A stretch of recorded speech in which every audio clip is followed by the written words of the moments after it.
was even threatening us, an entourage led by His Excellency Dr. Stephen Kalonzo Musyoka on Monday, that we should not visit Karaba and we should not visit Madhima.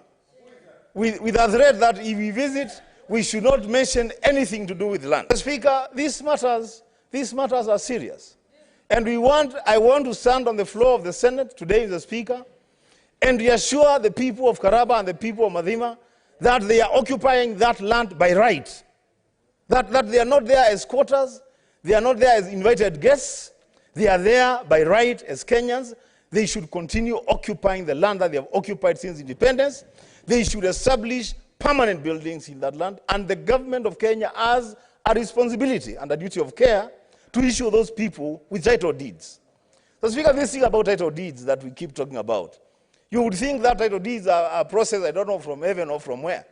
The Speaker, those people in Embu who have a legitimate claim on land should be issued with title deeds for them to settle and do their business. Mr. Speaker, with those remarks, I support. Senator Samson Cherargei. Thank you, Mr. Speaker, sir, because I want to support the petitioners who have brought this petition, the Mutaratara sublocation Bere North in Embu County. Speaker, I want to propose two quick solutions, and I hope members of Lands Committee and Environment are here. One, Mr. Speaker, because it looks from their petition that there is already fear of evictions. I want to request that the Committee on Lands order that status quo be maintained until adjudication of the said area is being finalized and discussed. Mr. Speaker, secondly, the necessary adjudication process should commence forthwith and ensure people who show ownership and possession of the said land should ensure that they are given title deeds, Mr. Speaker. I think title deeds is a basic document that should be given to any right deserving Kenyan, Mr. Speaker. The reason I'm saying this, Mr. Speaker, if they are evicted, you know, in this country there is a disease called grabiosis. Mr. Speaker, if they are evicted, we cannot know who will be allowed back to the said area that is occupied by these said individuals from Bere North and in Embu County. Mr. Speaker, the issue of boundary, I hope and we believe that the county boundaries bill should be processed forthwith to ensure that whenever there are disputes concerning boundaries, Mr. Speaker, it should be resolved at any given chance, Mr. Speaker. Therefore, Mr. Speaker, I support this petition. The prayers that has been given by these people of Mutarantara sublocation, Mr. Speaker, is within their rights. I hope in the next 14 days, Mr. Speaker, if you, through your indulgence, I know there is timeline under the petitions, that you can order that the said committee reports back with progress, Mr. Speaker. We hate to see people being evicted, losing their land, being robbed their dignity, losing their houses, Mr. Speaker. And I know the issue of land is not only, Mr. Speaker, an issue that concerns Embu. Even Nandi, we have similar issues.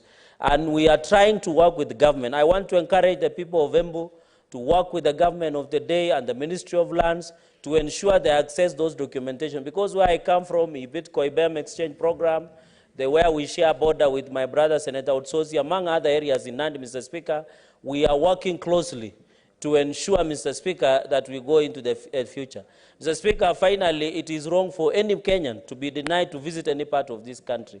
The allegations that have been made by Deputy Minority Leader is not, Mr. Speaker, it is not a statement that we should encourage. Every leader in this country should allow to be visited. Mr. Speaker, but did you notice the Deputy Minority Leader sounds agitated? I don't know, because Raila Odinga has decided to take the AU chairmanship, or what is happening, or the paradise is not safe, Mr. Speaker, or is no longer enjoyable.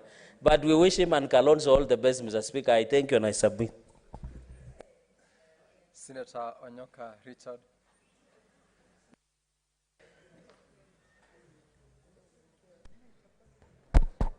Asante ndugu Spika.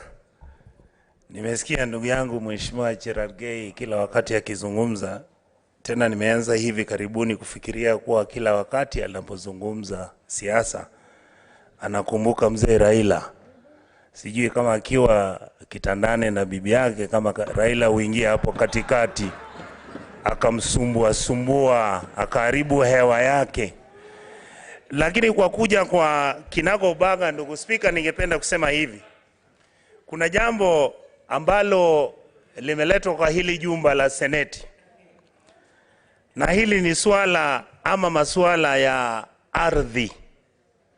Zamani tulikuwa nafikiria kuwa masuala ya ardhi na wasumbua wakaaji wa eneo la Pwani. Tulikuwa nafikiria masuala ya ardhi inawasumbua watu wa eneo la bonde la Ufa, ama masuala ya ardhi yanasumbua wale watu ambao ni wakaazi wa Nairobi.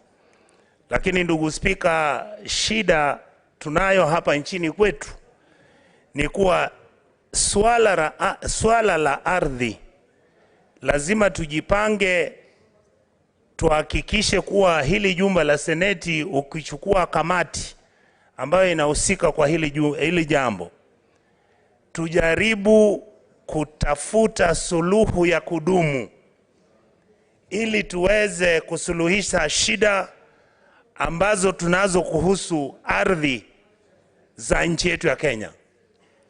Ndugu Spika, ukiangalia hili jambo, ugumu wake umeingia tena, haswa ukiangalia kuwa Rais Mheshimiwa William Ruto ameleta jambo ama ameleta ratiba ama mpango wa kuanza kujenga manyumba katika maeneo wakilishi ama katika kaunti zetu zote nchini Kenya.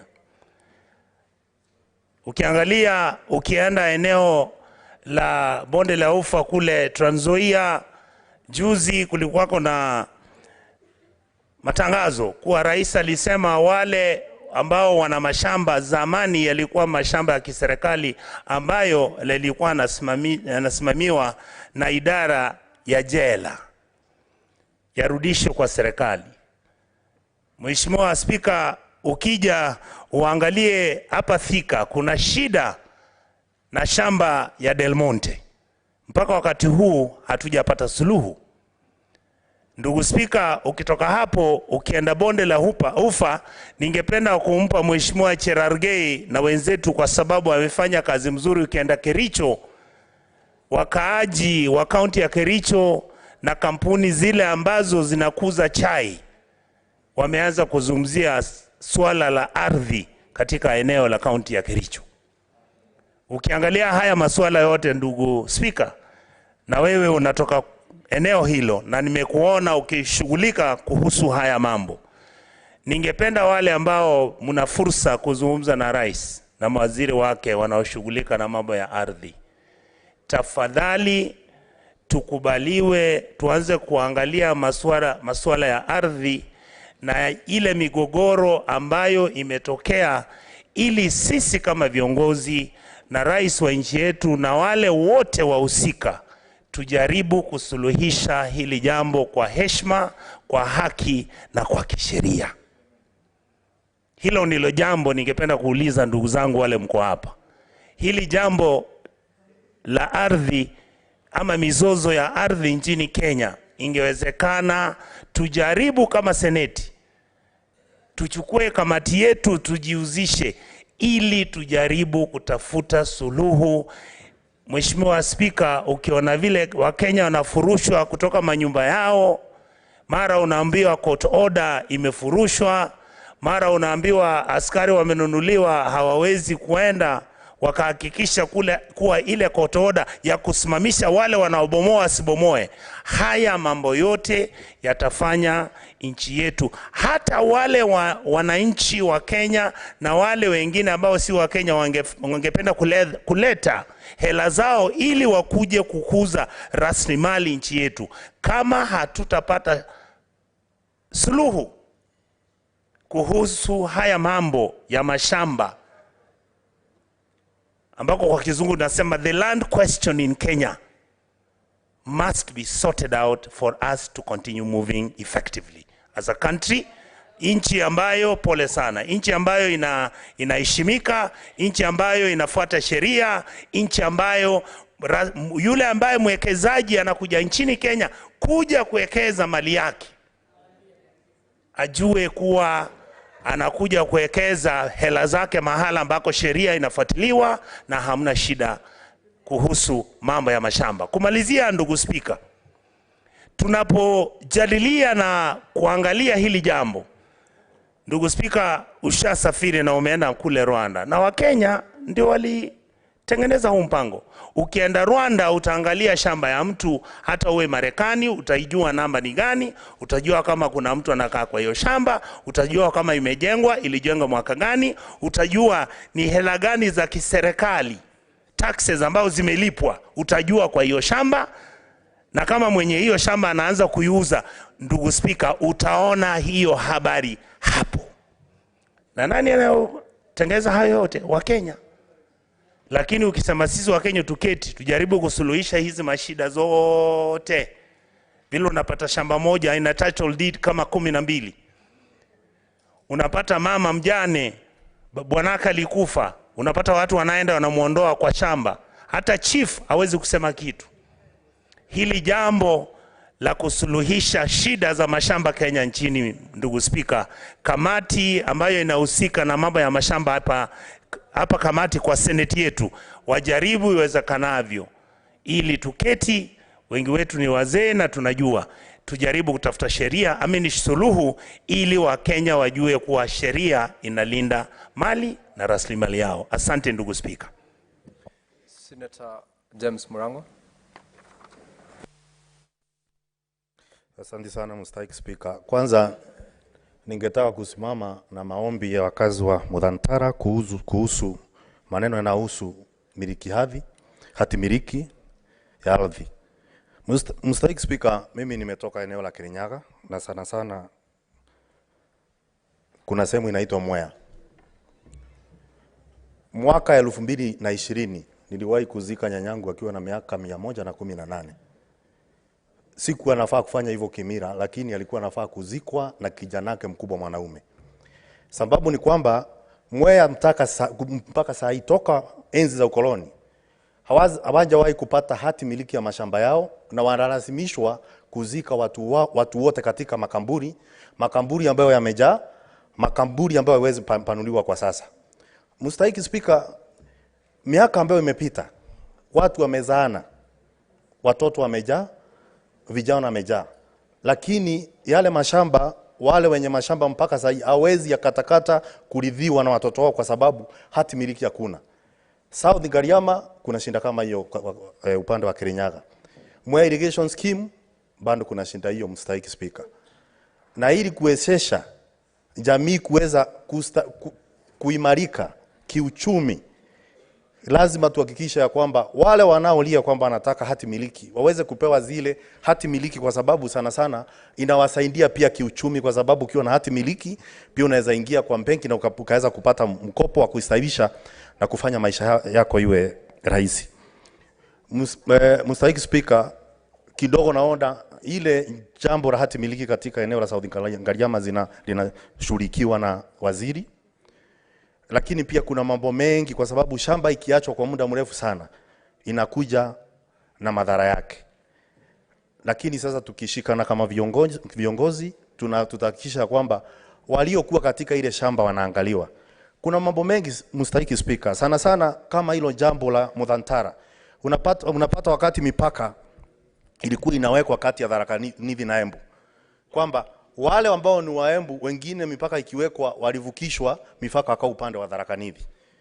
Kwa hivyo wao wanajihusisha bando na Waembu wanavuka kupiga kura sehemu nyingine ya Embu, lakini mashamba iko katika eneo la Tharaka Nithi. Na kwa sababu hilo jambo limewekwa kwa muda mrefu sana bila kusuluhishwa, wakati mwingine inaleta maafa, na nimeona maafa Kirinyaga, najua hata kule nimesikia kukiwa na maafa.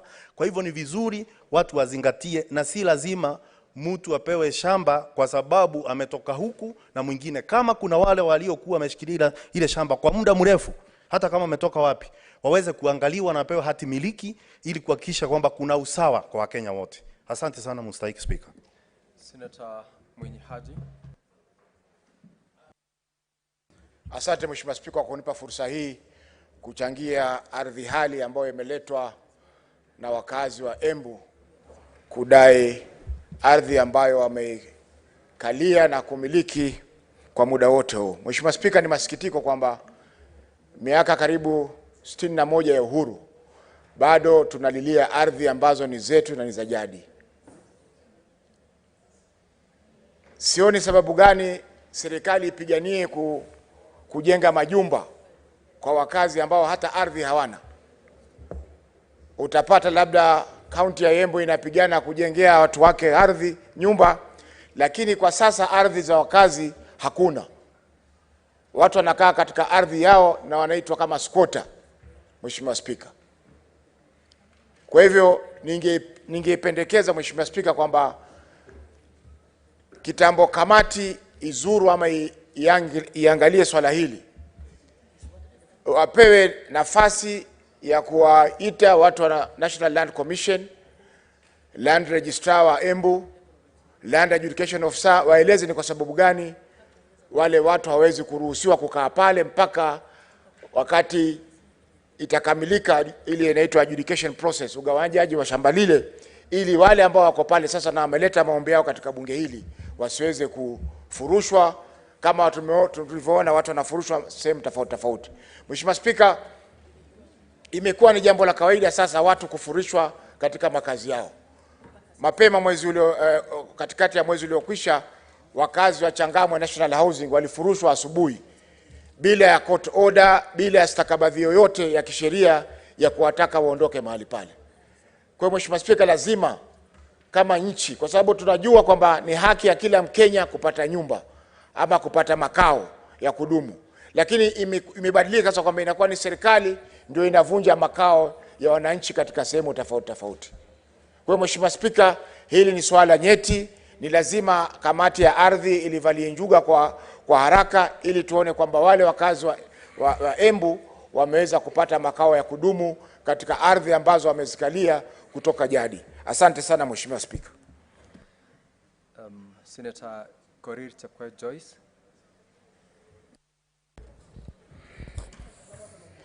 Asante. Thank you very much, Honorable Speaker. Allow me to first welcome the honorable members to this that session. Honorable Speaker, I know they are energized and ready to work, and I want to also appreciate them for the work that they have been doing during the recess. And I want to say, Honorable Speaker, that I want to support the members or the citizens of Embu County on the issues of the land that they are requesting to be issued with title deeds. Honorable Speaker, the issue of land is a very emotive issue. This is an issue that is affecting citizens across the country. This is one of the issues that has been even giving us conflicts within the communities. And Honorable Speaker, I want to say that this is an issue that needs to be addressed right from the county or from the grassroots, Honorable Speaker. I know, Honorable Speaker, if this thing is going to be handled in the right way, we are going to remove this menace which has been here in, here out. I want to say that it is so shameful to see our hustlers having struggled for more than 20 years, having put up some houses and properties, or let me say houses, and within a day it's brought down by the same government. Yet the same government is the one that is also issuing the title deeds or the documents. I want to say that this is issues that does not start with the citizens. It starts with the government. And I want to say that it is high time that the relevant CS should streamline and make sure that things are handled in the right way, to an extent that these people get their documents. Honorable Speaker, I'm also briefing to a number of institutions, public institutions, which are running without the title deeds. Yes, it's a public institution, Honorable Speaker. I want to say that it's high time that the committee of these houses should come down and sit down and up their game in terms of oversight to make sure that this is really the issues of documents is put straight and given back to the members of the public. Otherwise, Honorable Speaker, I just want to support them, and I want to say that it is high time that we have the game. Thank you. Senator Okongo Omogeni.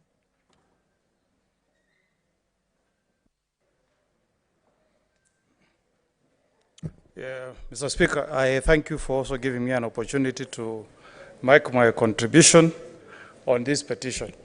Mr. Speaker, you know, a petition under Article 119 is one way that we connect with the people. When a Kenyan presents a petition direct to the Senate of the Republic of Kenya, Mr. Speaker, it's a demonstration of the kind of faith that Kenyans have in this House. So, Mr. Speaker, when we get a petition from Kenyans, diligent Kenyans like one Peter Kangwaru Nyaga and his 24 colleagues, we should take it seriously, Mr. Speaker, because it's a demonstration that these Kenyans have faith that once they petition this House, we will do something, Mr. Speaker. And once they listen to Senator Mundigi speaking passionately for them, Mr. Speaker, they expect answers from this House. The first point I want to make, Mr. Speaker, it is, you know, it's bordering on shame, collective shame for us as a nation, that Kenyans can be petitioning this House, complaining that they have never been issued with titles 60 years after independence. 60 years. It's a collective shame, Mr. Speaker. And if you read the petition, Mr. Speaker, these Kenyans are saying they have knocked in all government offices. So this is the last call, the last point of call. If we don't solve this problem, they have nowhere to go, Mr. Speaker. Why, Mr. Speaker, should we be issuing titles to Kenyans in piecemeal? Why should Kenyans in Kakamega County have title deeds, but Kenyans in Embu don't have a title deed? Why? Mr. Speaker, this is a petition that we should summon the top level government officers, beginning with the CS, lands, to tell us why these poor Kenyans have been denied a right in the Constitution. Because we have a very progressive Constitution as a country, the 2010 Constitution, that recognizes the land rights of Kenyans. In fact, the Constitution says, Madam Speaker, Mr. Speaker, that Kenyans should have security to land rights. It means people in Embu don't have any security to land rights. They cannot go to any bank, borrow money to educate their children. They cannot go to any bank, present security to borrow money to do business. It's a shame, Mr. Speaker. So I hope the committee that is going to inquire into this matter should take it seriously. In fact, Mr. Speaker, we should summon even the Kenyan National Human Rights Commission to come and tell us what they have done to ensure that the rights of these Kenyans, their land rights, are respected. Mr. Speaker, honestly, what we should be discussing as a nation, 60 years after independence, is how Kenyans can make good use of their title deeds. Not having a discussion that there are Kenyans who have been left behind, they have never had a title deed 60 years after independence. I plead, Mr. Speaker, with the committee that is going to be tasked with this matter to go into the highest level of inquiry to ensure that this problem of these 25 Kenyans is solved so that Mr. Peter Nyaga can one day rise up and say, I approached the Senate of the Republic of Kenya and my issue on failure to get title deeds was resolved. If we don't do that, Mr. Speaker, we will not build confidence, the confidence of Kenyans on this House. With those remarks, Mr. Speaker, I support. Honorable Senators, everyone else in the House deserves to give a contribution to this petition. The time allocated to this is 30 minutes from when we started. We are not within the 30 minutes timeline, and that was the last member to contribute. We will, when the committee has been tasked with this, deal with that issue. So allow us to progress to the next stage. And Honorable Senators, pursuant to Standing Order 238-1, the petition is hereby committed to the Standing Committee on Land, Environment and Natural Resources for its consideration. In terms of Standing Order 238-2, the committee is required in not more than 60 calendar days from the time of reading the prayer to respond to the petitioner by way of a report addressed to the petitioner and laid on the table of the Senate. I thank you. Clerk, next order. Order number 5, papers.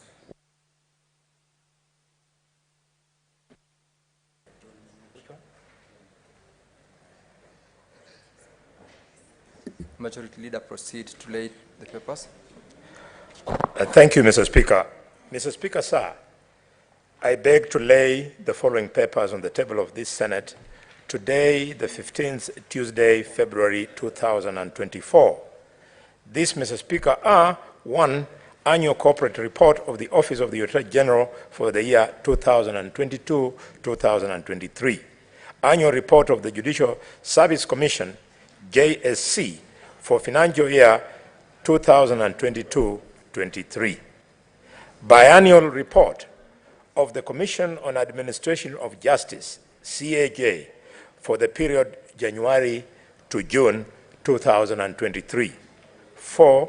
The report of the Auditor General for water companies for financial year 2021-22. 5. Summary report of the Auditor General for water companies for the financial year 2021-22. Annual report and audited financial statements of the Teacher Service Commission for financial year 2022-23. 7. Report of the Auditor General on financial statement of Thika Level 5 Hospital for the year ended 30th of June 2022. And 8. Report of the Auditor General on financial statement of Machakos Bursary Fund for the year ended 30th of June 2023. And 9. Report of the Auditor General on the financial statement of Wajir County Disability Fund for the year ended 30th of June 2023. Mr. Speaker, I think there's another one which I'm missing here. Mr. Speaker, with those many statements, I thank you, and I lay the papers. This one, Senator Professor Margaret Kamar.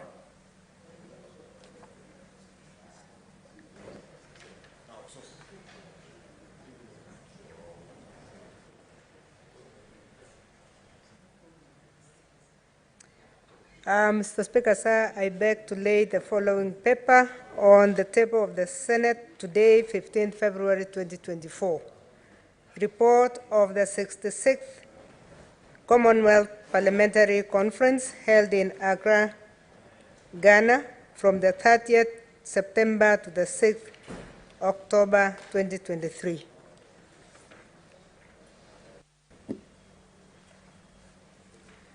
Clerk, you may now call the next order. Order number 6, notices of motion.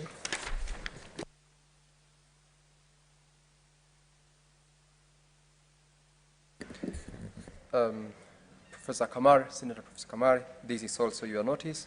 You may proceed to give the notice.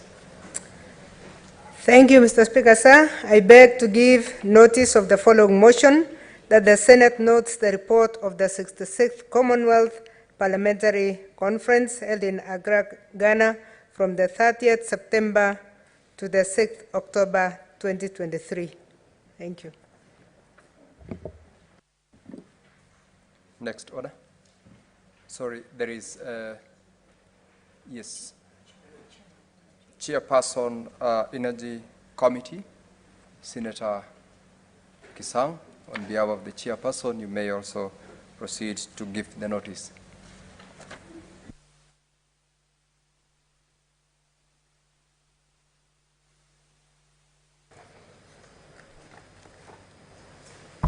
Thank you, Honorable Speaker. Honorable Speaker, I beg to give notice of the following motion, that the Senate adopts the report of the Standing Committee on Energy on the inquiry into the high cost of electricity in the country, laid on the table of the Senate on Wednesday, 27th September 2023. Thank you, Honorable Speaker. Call the next order. Yes, Senator Chergay. Mr. Speaker, I raise +1 to Standing Order 37, that the Senate do adjourn to discuss a definite matter of urgent national importance, namely the untimely death of the current marathon world record holder, Mr. Kevin Kiptum, through a road tragic accident along Kaptagat Eldoret Road. I thank you, Mr. Speaker, and I request members to stand and support.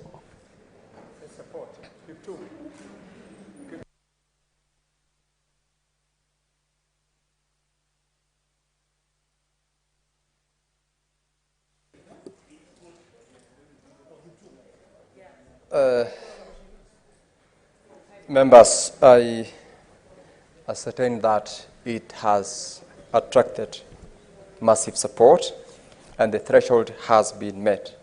I therefore nominate 5:30 p.m. to discuss the said motion when the Senate will adjourn to deal with that particular motion.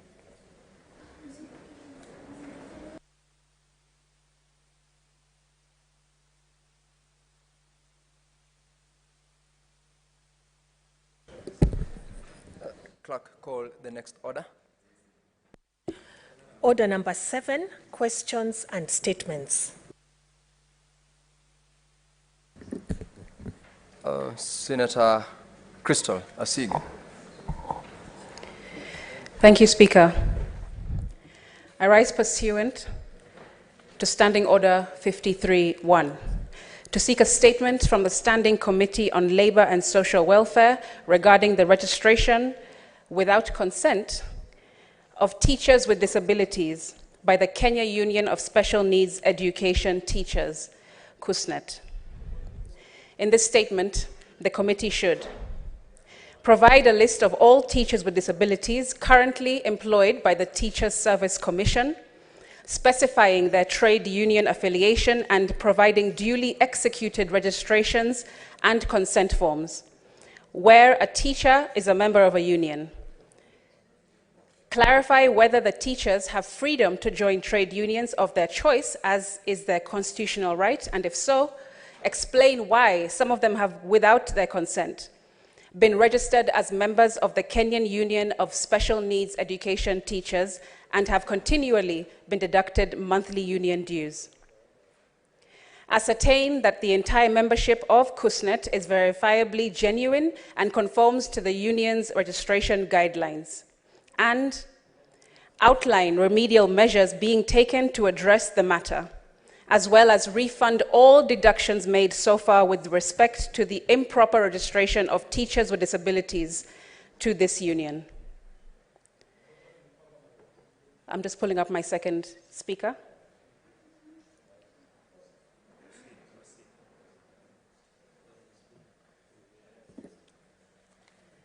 Proceed, Senator Crystal. Yes, Speaker. Give me a moment, kindly.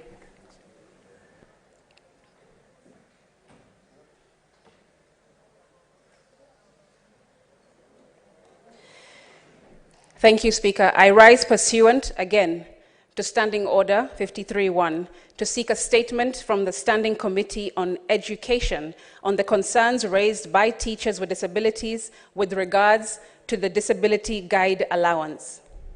In this statement, the committee should clarify the most recent Disability Guide Allowance scales and figures published by the Salaries and Remuneration Commission, whose purpose is to assist persons with disabilities employ personal aids or cited guides in order to support them in their employment duties, and confirm the Disability Guide Allowance renewal process, if any, and how often this renewal is required. If renewal is required, elucidate to the Senate the reasons behind the Teachers Service Commission subjecting teachers with disabilities who are eligible to the Disability Guide Allowance a long renewal process with significantly delayed approvals, thereby placing our already vulnerable educators with disabilities needing the support of personal aides to perform their duties to more challenging environments, and provide comprehensive details on the compensation for interns with disabilities contracted by TSC, including whether they receive the disability guide allowance. If this allowance is not provided, offer an explanation as to why this has not been considered, understanding, of course, the essential role that personal aides and sighted guides play in their functions to support interns with disabilities in the Teachers Service Commission. I thank you. Honorable Senators, I have communication from the Chair with regards to visiting teachers and students from Giaki Girls Secondary School in Meru County. Honorable Senators, in the public gallery, we have 47 students accompanied by 4 teachers from Giaki Girls Secondary School in Meru County who are undertaking an educational visit in the Senate. In our usual tradition of receiving and welcoming visitors to Parliament, I extend a warm welcome to them, and on behalf of the Senate and on my own behalf, wish them a fruitful visit. I thank you. I will request the Senator for Nairobi County, Senator Sifuna, to welcome this visiting delegation on behalf of the Senator for Meru. Thank you, Mr. Speaker. You caught me a bit of unawares there, but I will take this opportunity to, on behalf of my colleague from Meru, who is also our Deputy Speaker, the able Senator for Meru, to welcome all of you to the Senate. I hope that you have a fruitful visit. I hope that you get to visit both chambers of Parliament. You get to sit in on a few of contributions from the members of the Senate today and see what you can pick up and learn from those contributions. As the Senator of Nairobi, I want to welcome you to the city as well and enjoy your stay in this place and learn as much as you can in your time in the visit to the Senate. Thank you very much, Mr. Speaker. Thank you, Senator Sifuna. Senator Fatuma Dulo.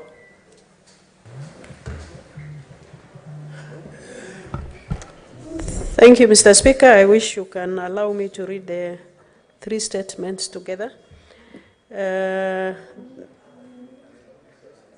Thank you, Mr. Speaker. I rise pursuant to Standing Orders 53-1 to 6 statement from the Standing Committee on Roads, Transport and Housing on the status of project being undertaken by the county government of Isiolo. In the statement, the committee should provide a list of all the county projects, including their respective locations and status of completion, as well as breakdown of budgetary allocation for projects and expenditure for the financial year 2022-2023 and 2023-2024.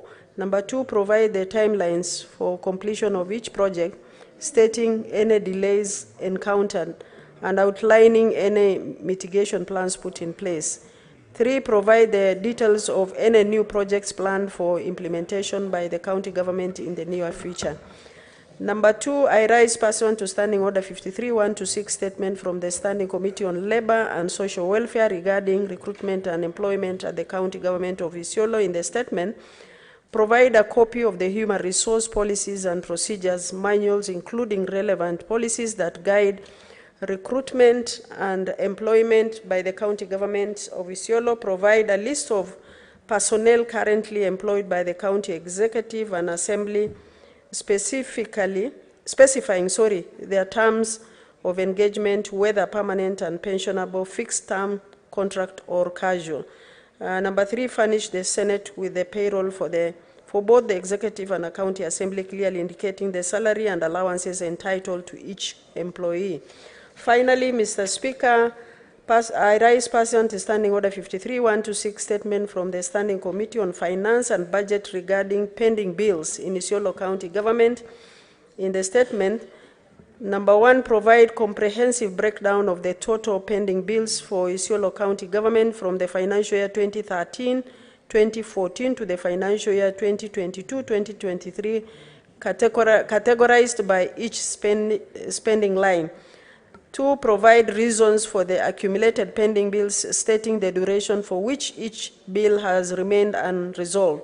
Number 3, present an exclusive account of the payments made towards settling of pending bills since the establishment of Isiolo County government. Finally, elucidate on the existing strategies implemented by the county government aimed at addressing the pending bills and preventing the accumulation of pending bills in the future. I thank you, Mr. Speaker. Senator Edwin Sifuna, you've got a statement as well.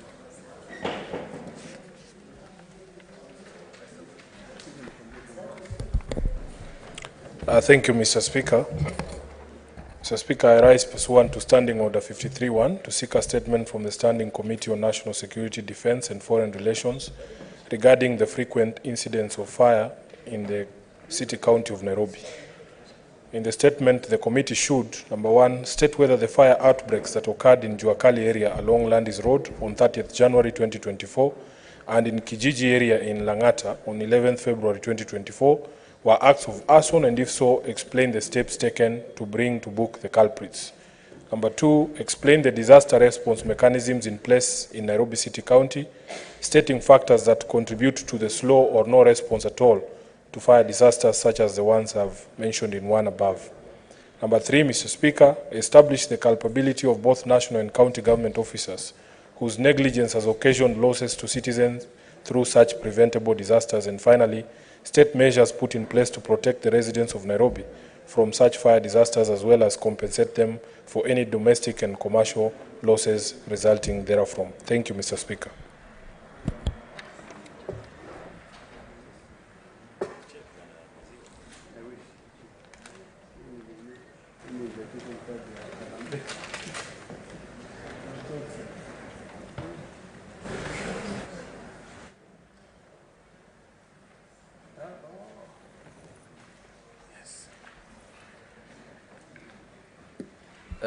Honorable members, we are deferring statement pursuant to Standing Order 57-1, supposedly to have been given by the Senate Majority Leader on the business of the House for the week commencing 20th February 2024 to the next session.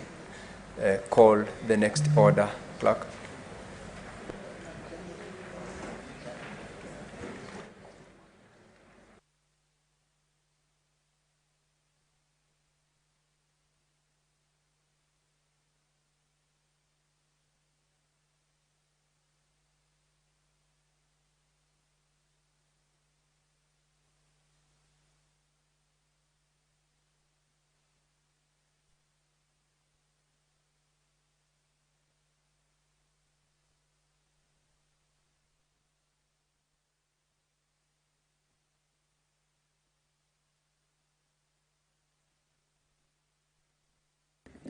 Honorable members, we are going to rearrange the order of business for today. We will leave out order number 8, order number 9, number 10, 11, 12, 13, 14, 15, 16, and we will proceed with order number 17. Clerk, proceed to call that order. Order number 17, the Water Amendment Bill, National Assembly Bills number 33 of 2023, second reading. Senator Muma, I believe you were on the floor and you had a balance of 17 minutes to speak to the bill. You may proceed. Thank you, Mr. Speaker, for the opportunity to contribute to the conversation on the Water Amendment Bill 2023. Mr. Speaker, in my first 3 minutes, I had raised the need for this House to stay true to its mandate in Article 96, being the protection of devolution. I also urged our colleagues on the majority side to help us to ensure that laws that are coming from the National Assembly that are being hurried through this House still meet the obligation under Article 96. I want to reiterate that this amendment bill is one of those bills that actually offends the Constitution when it comes to devolution. And because we have students in the gallery, I would want members to know that the water function is a devolved function, and in the fourth schedule, which is the schedule that assigns functions to the two levels of government, the national government is assigned the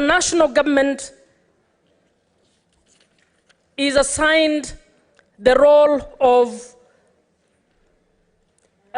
protection of the environment and natural resources with a view to establishing durable and sustainable systems of development, including in particular, C, water protection, securing sufficient residual water, hydraulic engineering, and the safety of dams.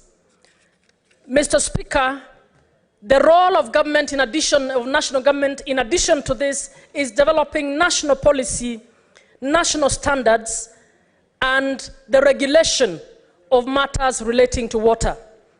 The county government, on the other hand, is the one that is assigned the water service provision.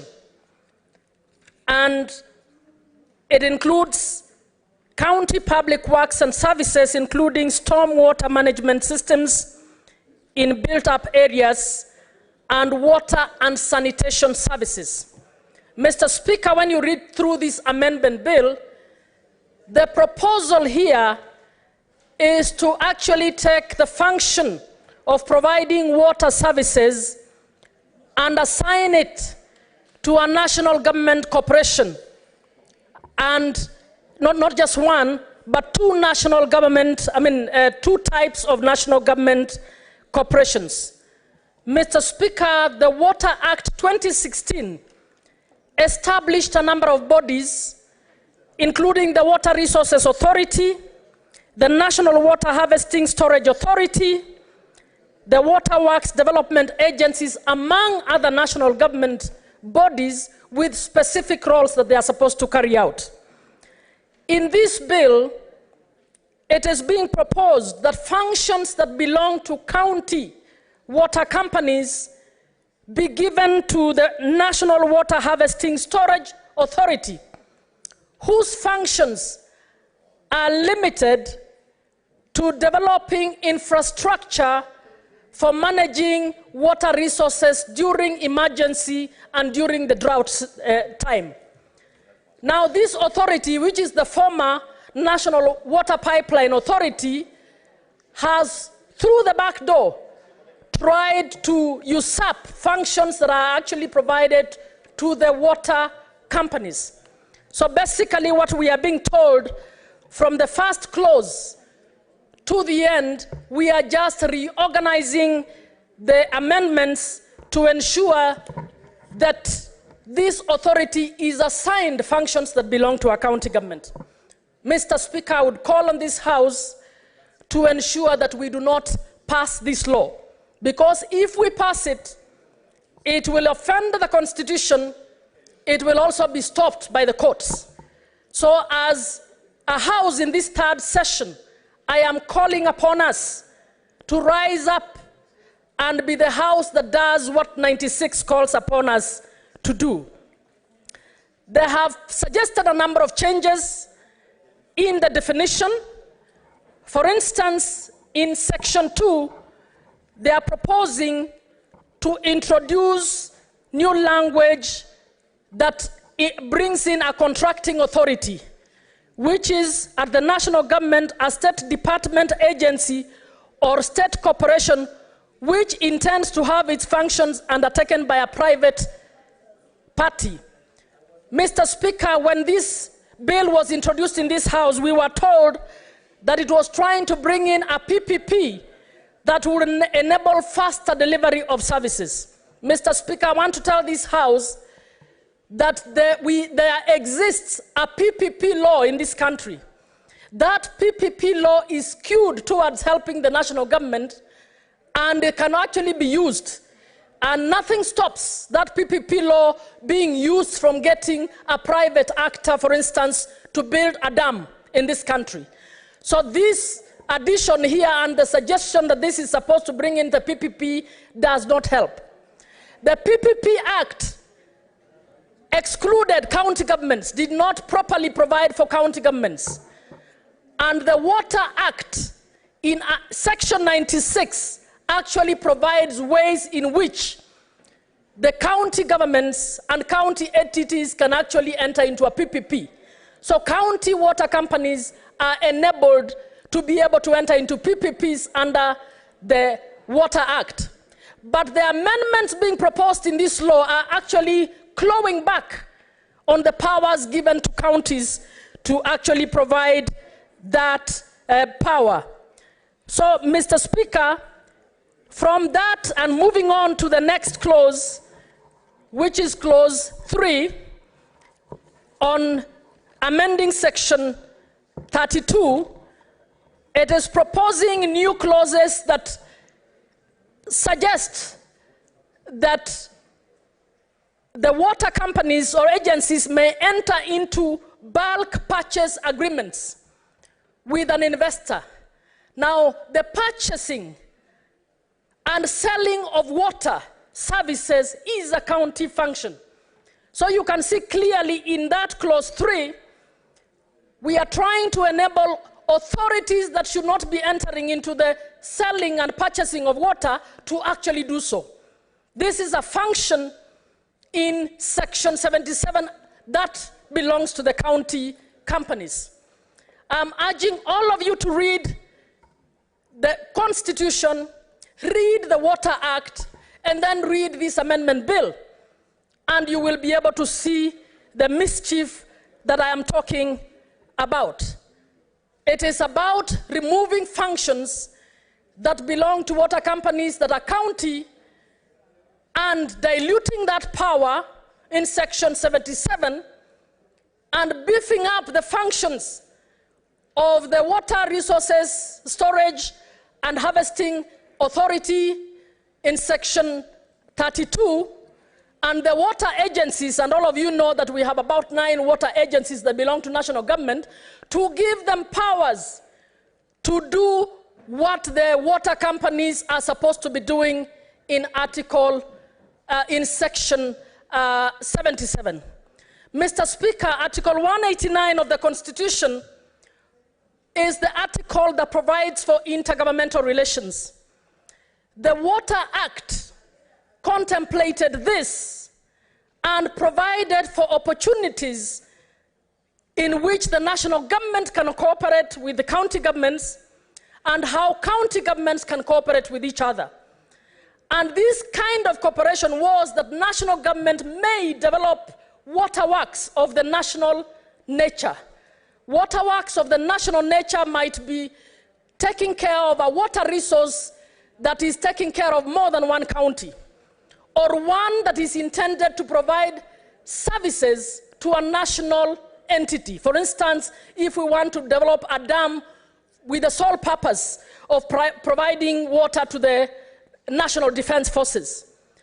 Mr. Speaker, but because national government has the technical know-how and has the function of giving technical support to counties, this act allows national government to develop public waterworks, momentarily provide services as they transition them to either county governments or joint committees or joint authorities by counties as contemplated in Article 189(2) of the Constitution. Mr. Speaker, it is under Article 189(2) that regional blocks have been put in place. And Mr. Speaker, this House should be encouraging the collaboration between counties, the intergovernmental cooperation between counties to develop services within the regions instead of reversing those services and bringing them back to the national government. So the manner in which this bill has been provided, in my view, reverses devolution. And we need to ask ourselves as we look at this law, one, it is not as urgent as we were being told. We were told this law must pass quickly because it is delaying the government's plan to deliver development. I cannot see anything here urgent. The urgent thing here is to try and revive the former national pipeline, water pipeline, as was, give it resources and functions that do not belong to that institution. I am urging all of us to look at this seriously and actually see how we can streamline this sector. One, we have 9 national, regional water companies. We also have county water service providers, each county having its own. Mr. Speaker, under another ministry, we also have regional development authorities with water functions. I am calling on this House to actually take this matter seriously. There was once I suggested that we even form a water committee because we don't have a water committee. Water is part of environment, land, and whatever else, and as a result, we are not seriously looking at this function. I am suggesting that this House consider setting up a water committee to streamline what is happening in the water committee. Finally, I want us, that team, to also be able to look at the Abdikadir report that actually recommended the rationalization of functions of state corporations. What we are being told to do here is to multiply, to reverse devolution and create more parastatals that we should be winding up. I want us to be that brave House that will stay true to the Constitution of Kenya and to devolve governance system and do what is right. Finally, Mr. Speaker, I wish to call upon our Secretariat, even if a law originates from the National Assembly. I'm calling upon you because I know your brilliant team. Please do a proper analysis of these laws against the Constitution and share with every member so that as we contribute to these laws, we are able to do justice to what our mandate is as the Senate. I oppose this bill, Mr. Chair. Senator Cherargei.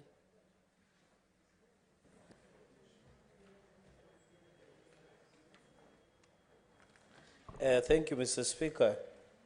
This is a very interesting bill, Mr. Speaker. I want from the onset to make a few remarks. Mr. Speaker, allow me to say a few things about this bill so that members can have a chance. Mr. Speaker, the Water Amendment Bill of 2023, Bill number 33 of 2023. My opening remarks, Mr. Speaker, I hope in future the way we prioritize bills of the National Assembly, I hope also the National Assembly should prioritize our bills, because most of the time, Mr. Speaker, when we have a bill that comes from the National Assembly, it is normally given a priority. So I hope going into the future, Mr. Speaker, we can be able to also convince our brothers and sisters in the lower house to be considerate and ensure, Mr. Speaker, that they prioritize the bills, especially in enriching, widening, and developing devolution in this country, Mr. Speaker. Mr. Speaker, before I make remarks, I want to pass my deepest empathies and sympathies to the people of Baringo County, Mr. Speaker. In the last 1 or 2 months, we have lost a number of more than 20 people through the insecurity and banditry, Mr. Speaker. And one of the unique cases, Mr. Speaker, is the recent head teacher that was being shot, who was blind. Interestingly, about the life of that teacher, Mr. Speaker, and it explains about insecurity in Baringo, is he was shot when he was young in 1978, and he lost the sight. Unfortunately, again, the bullet of the bandit has killed the same teacher, Mr. Speaker. So our hearts goes out to them, to the great people of Baringo, Mr. Speaker, and I hope going into the future, The runaway security should be addressed forthwith and ensure our people enjoy their security. And I remember a senator from Nyamira a few moments ago, Mr. Speaker, said about enjoyment of rights. I hope the great people of Baringo can enjoy security as a matter of right, Mr. Speaker. So, Speaker, the third point I want to make is that there is nothing unusual about this bill. I have studied carefully, Mr. Speaker. This bill is trying to ensure that each and every Kenyan gets access to water. You remember, Mr. Speaker, when we had an issue of, was it Muranga? When there were Muranga tunnel that was supposed to supply water that needs for domestic use or industrial use in this city. Mr. Speaker, one of the biggest challenges, including Nairobi City County and other major towns in this country, Mr. Speaker, one of the biggest challenges is access to clean and safe water, Mr. Speaker. Almost 80% of diseases are waterborne diseases, either consumption or drinking of not safe and dirty water, Mr. Speaker.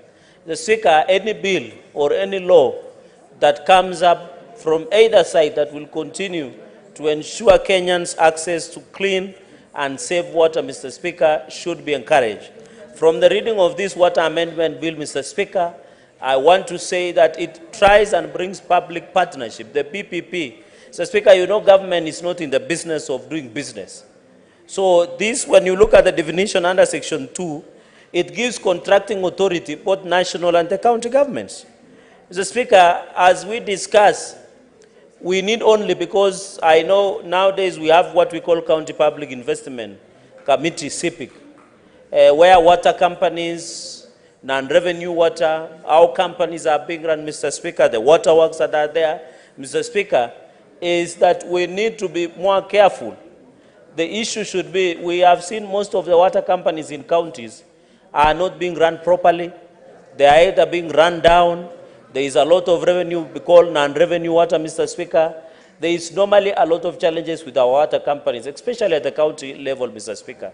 We have I think one of the best run companies is Eldoret Water and Sanitation Company, among others, Mr. Speaker. It's one of the best run in the country, Mr. Speaker. But when you look at Nairobi Water and Sanitation Company, Thanati, Lake Victoria North and South, Mr. Speaker, and many other waterworks, Mr. Speaker, are companies and waterworks that are just wasting a lot of our money, Mr. Speaker. Mr. Speaker, my proposal, and I can see the immediate former Wazingishu governor is excited that I have mentioned Eldoret's Water and Sanitation Company. I think he might have an input in proper running of that water company. Mr. Speaker, what we need to do at this country, we need to stop these waterworks. There are so many for nothing. Like Victoria North Waterworks, they are just employment bureaus. The assets they own is disaster. They only coupling our resources. But if you ask what they have done, you cannot, even the assets. They are most of the going concerns, Mr. Speaker, most of waterworks in this country. Like where we have like Victoria Water North Company, Mr. Speaker, I'm part of, Nandi is part of that region, but we are yet to see substantive fruits. Mr. Speaker, when you go to the offices in Kakamega County, Mr. Speaker, even if it encompasses a number of counties, Mr. Speaker, it is sad that in some of the offices in Kakamega, you can speak one local language and they can do an AGM meeting, Mr. Speaker, or a management meeting under one language, Mr. Speaker.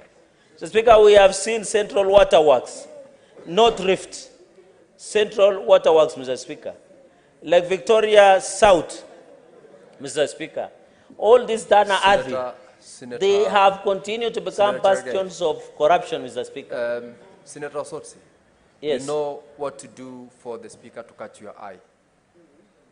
It's not about raising your hands. You've been in this House long enough to know how to raise a point of order. What's your point of order, Senator Osotsi? Mr. Speaker, is it in order for my neighbor, Senator Cherigei, to claim that Lake Victoria North Waterworks Company, they hold meetings in a particular language, when he knows that the chairperson of Lake Victoria North is actually not a Luya, he's a Teso. So is he in order to mislead this House that meetings at Lake Victoria North are done in a particular language? Senator Sotsi, if I heard Senator Cherargei well, he stated that there is a possibility and that they may, if I heard him right. However, Senator Cherargei, could you substantiate that? Is exactly what you said?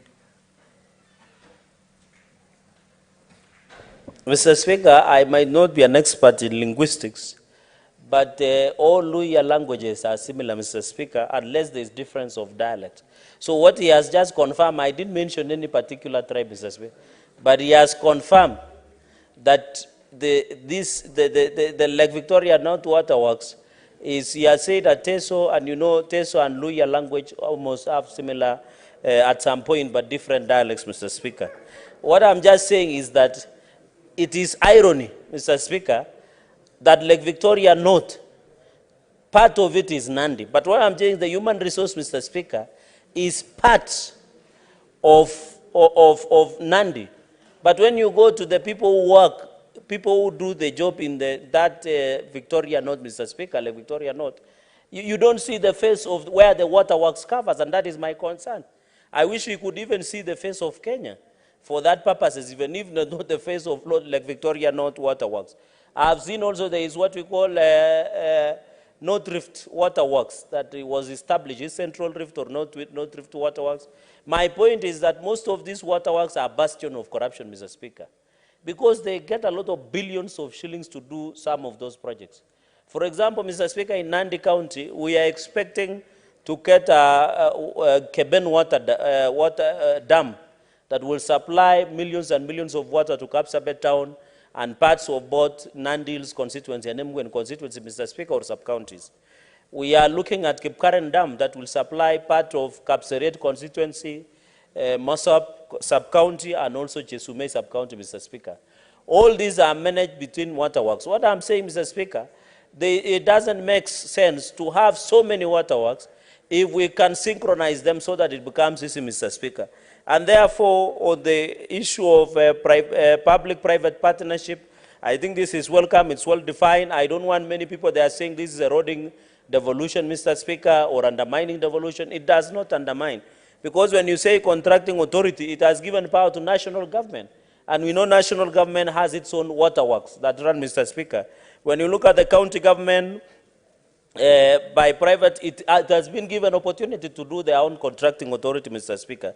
Mr. Speaker, on the issue of water licensing providers, water service providers, I think, Mr. Speaker, it is either the county or specific waterworks, Mr. Speaker, that can ensure that water service providers are given that are given the authority to supply water. And we see water vendors, Mr. Speaker, especially Nairobi. Water vendors is a common. If you don't see water vendors in Nairobi, then there is something wrong, because it's part of Nairobi life, Mr. Speaker. Some of the towns, Mr. Speaker, like other towns, still have that problem. Even if you go to Mombasa City, Mr. Speaker, the fact that Mzima Springs, has not been able to give sufficient water to Nairobi City, to Mombasa City, Mr. Speaker. Similar, Kisumu, there are many cities, even Eldoret is doing somehow better off. You see there was Sondu Dam that was supposed to be completed, Mr. Speaker. A number of cities do not have what you call water sustainability, Mr. Speaker. So when you have a way of providing water, is to ensure so that, Mr. Speaker, we know water vendors. Sometimes we don't know the quality of regulation of those water vendors or water service providers who ensures that we have clean and safe water. What are the mechanisms that have been put, Mr. Speaker? And therefore, what I'm providing on water service provider is to have partnership, Mr. Speaker, between the county government and the national government. It can become a shared function, an intergovernmental shared function, Mr. Speaker, because also everybody needs to access to water, Mr. Speaker. And I request that you protect me from Senator Muma, Mr. Speaker. Also, there is a national public waterworks shall not be transferable to a county government. I think because most of the waterworks, this is an open explanation, Mr. Speaker.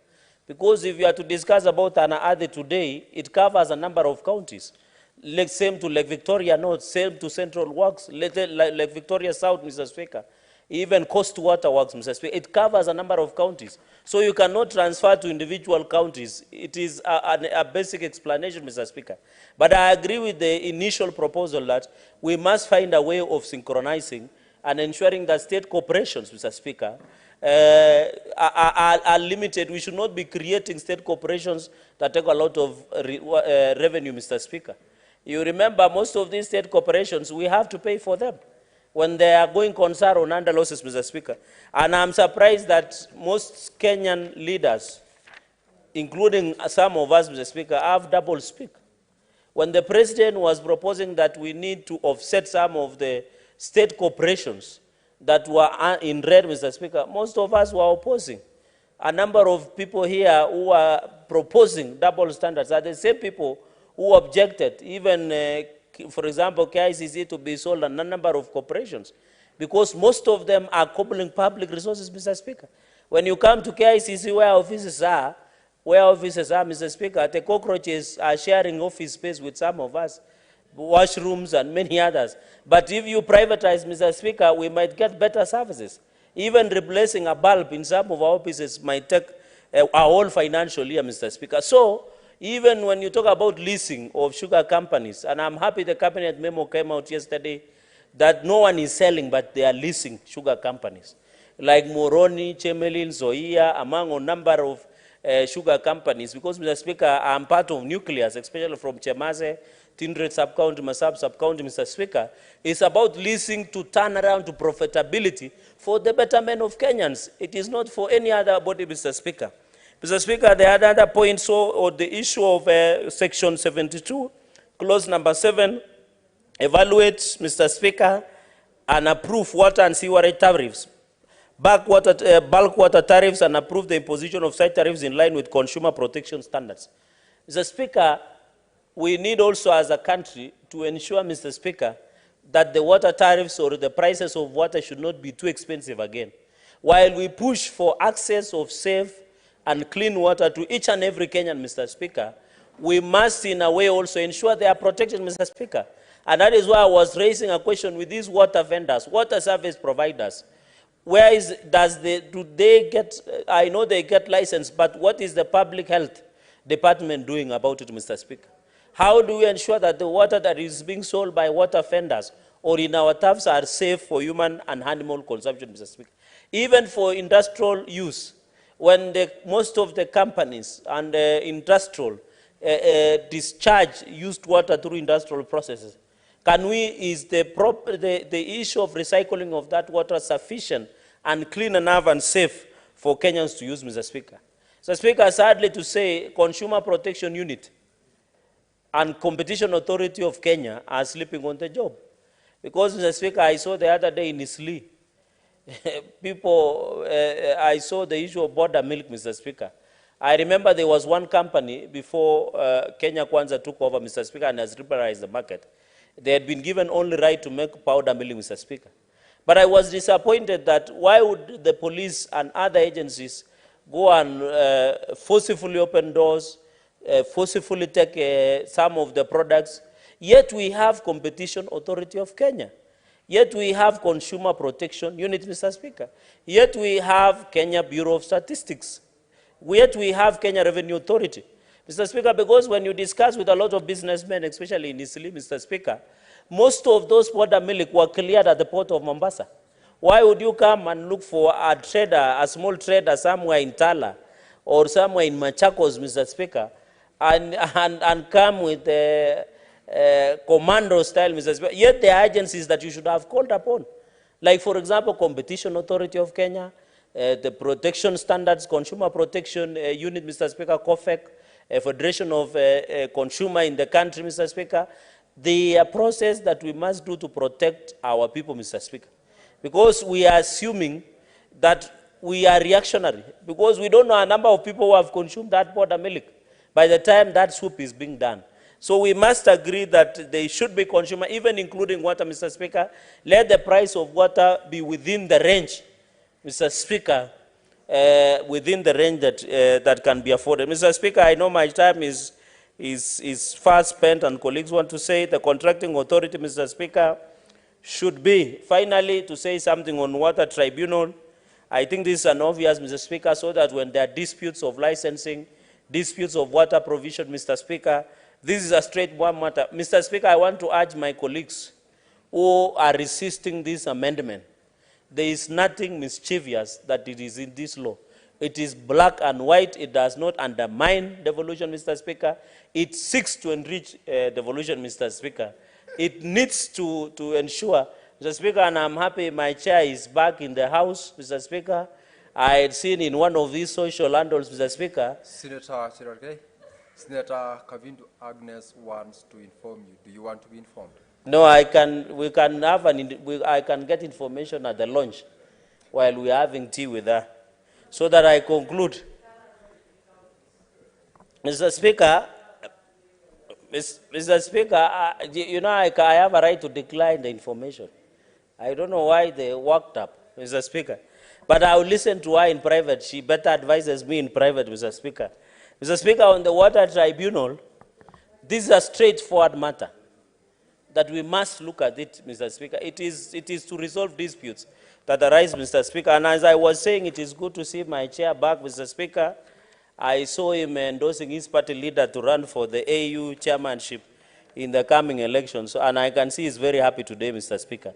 Mr. Speaker, with all intents, I want to assure the country, Mr. Speaker, that this amendment is for the betterment of devolution. It does not in any way undermine devolution, Mr. Speaker. Let us give enrichment to this. We want to enrich all the laws. There is a catalogue of laws, Mr. Speaker, that at the end of the day are very critical in development, Mr. Speaker. I want to ask my colleagues from both sides, including my brother and senior counsel, who has been my, you know, incidentally, Mr. Speaker, you, the Speaker, and him have defended me before in trenches of the fight for justice in this country, that there is nothing sinister about this bill. Let us finish today, call for a division, allow every Kenyan to access clean and safe water in their taps or through water vendors or through service. Mr. Speaker, with those very, very remarks, I support this bill, and I thank you. Honorable members, I have another communication from the chair on visiting students from Kenyatta University, Homa Bay Students Association, Homa Bay County. Honorable Senators, I would like to acknowledge the presence in the public gallery this afternoon visiting students from Kenyatta University, Homa Bay Students Association. The group comprises 17 students who are in the Senate for a one-day academic exposition.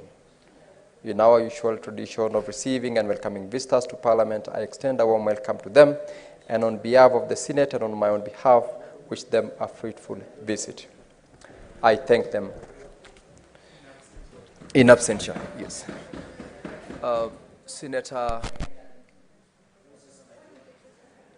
Mogeni Eric Okongwa.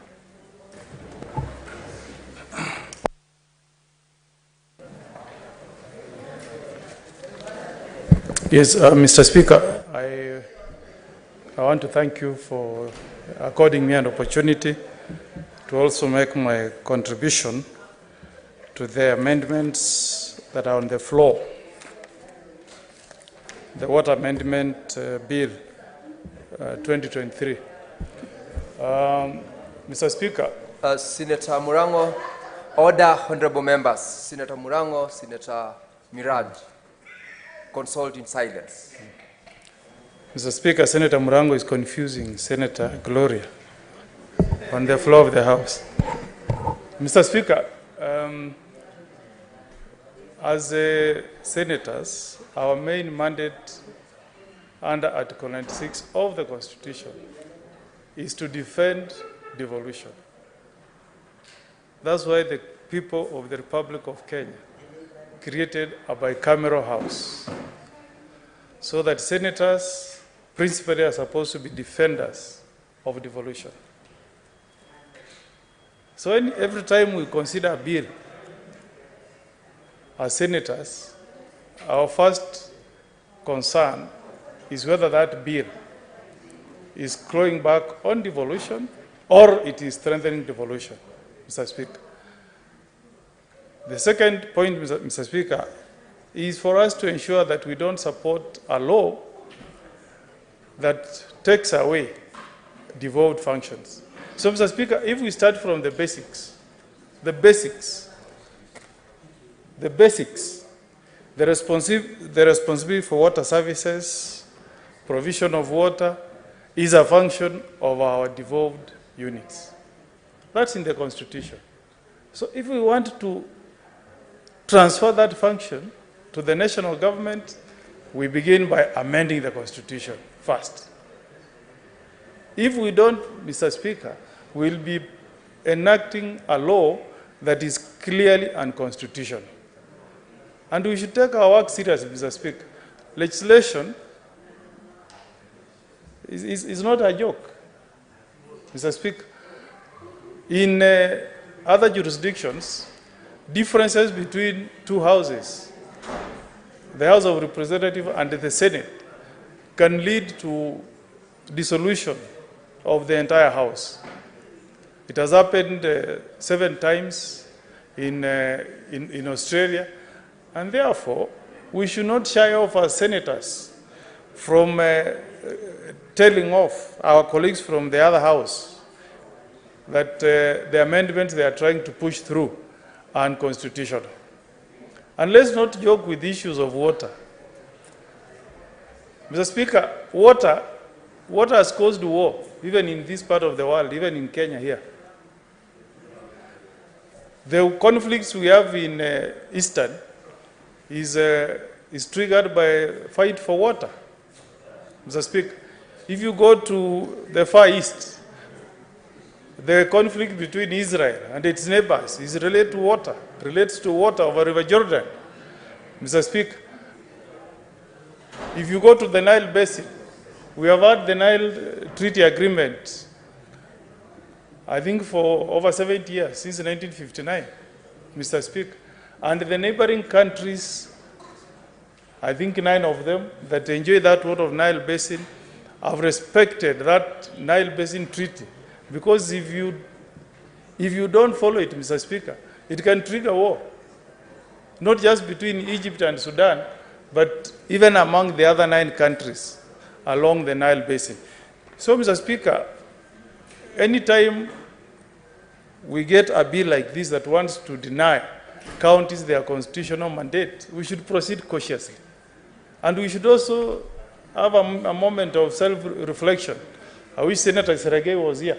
It should not be our business, Mr. Speaker, that every time we sit as parliamentarians, we pass bad laws, and then we throw up our hands and say, courts will deal with it. Even courts will get tired. We will also become a collective shame to the nation, Mr. Speaker. We should be candid, Mr. Speaker, and say if a law is unconstitutional, let us be bold and say it's unconstitutional. Period. So that we win the respect of Kenyans. It cannot be, Mr. Speaker, that we were elected 67 of us and we have no brains to think. Senator Galwale is a very senior senator. He has done, I think, 5 terms as an elected member of parliament. So he should be able to enact laws that are in conformity with the Constitution of the Republic of Kenya. And when you read the proposed amendments, clearly, as a lawyer, I can see that they are unconstitutional. Because we want to transfer functions that are reserved for county governments to the national government. I mean, we are supposed to be a country that is strengthening devolution, not clawing back. Not clawing back. And we are, I mean, if we can't protect counties, then what will be our business as senators? It seems we have no business. And I can tell you, when the current regime took power, we got a memorandum from the head of state written to us. And he said in black and white that he expects members of Parliament, National Assembly, and the Senate to discharge their functions independently. So you have no cause for fear. We must discharge our functions independently in accordance with the Constitution, because we swore to protect the Constitution. That is it.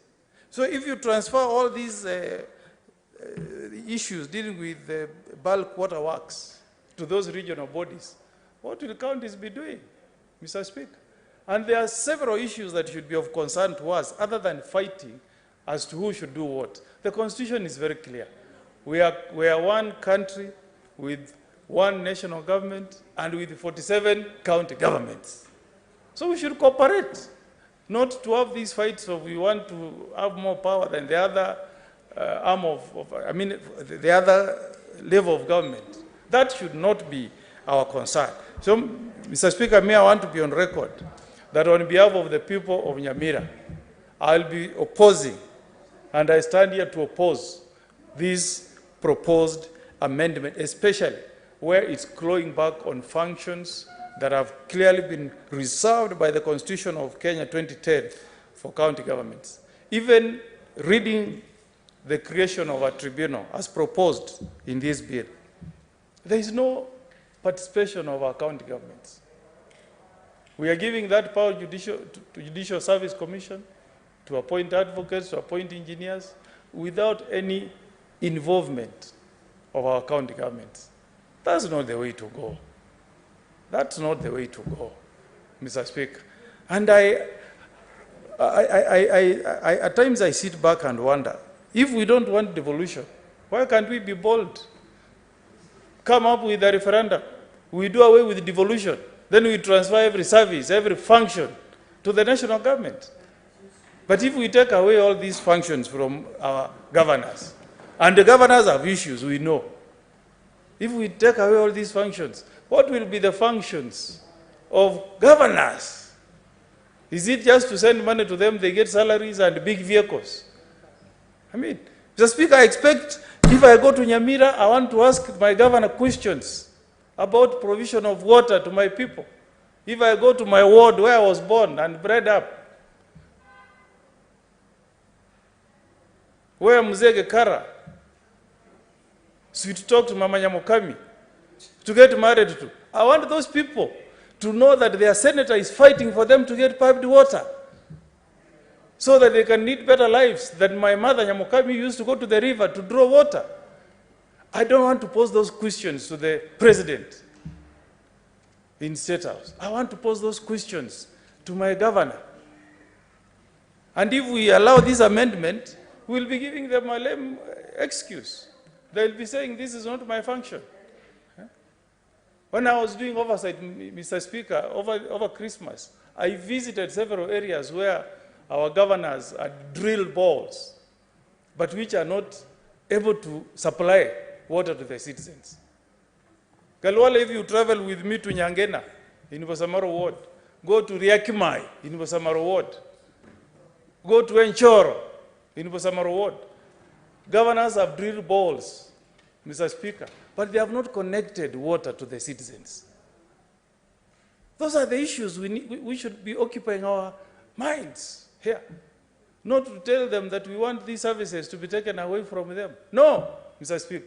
So I want to urge my colleagues from the other side to look at this law very, very objectively. And we discharge our functions as men and women who have taken oath to defend devolution. That's what we should be doing. Whether you come from the county of Baringo, whether you come from the county of Tana River, whether you come from the county of Kakamega, your people need water. That is the basic.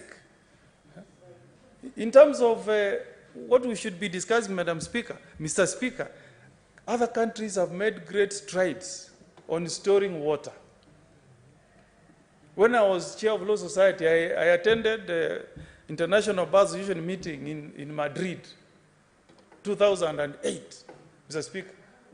And you know, as part of the tour, the legal body of Spain took us to a site where water is stored.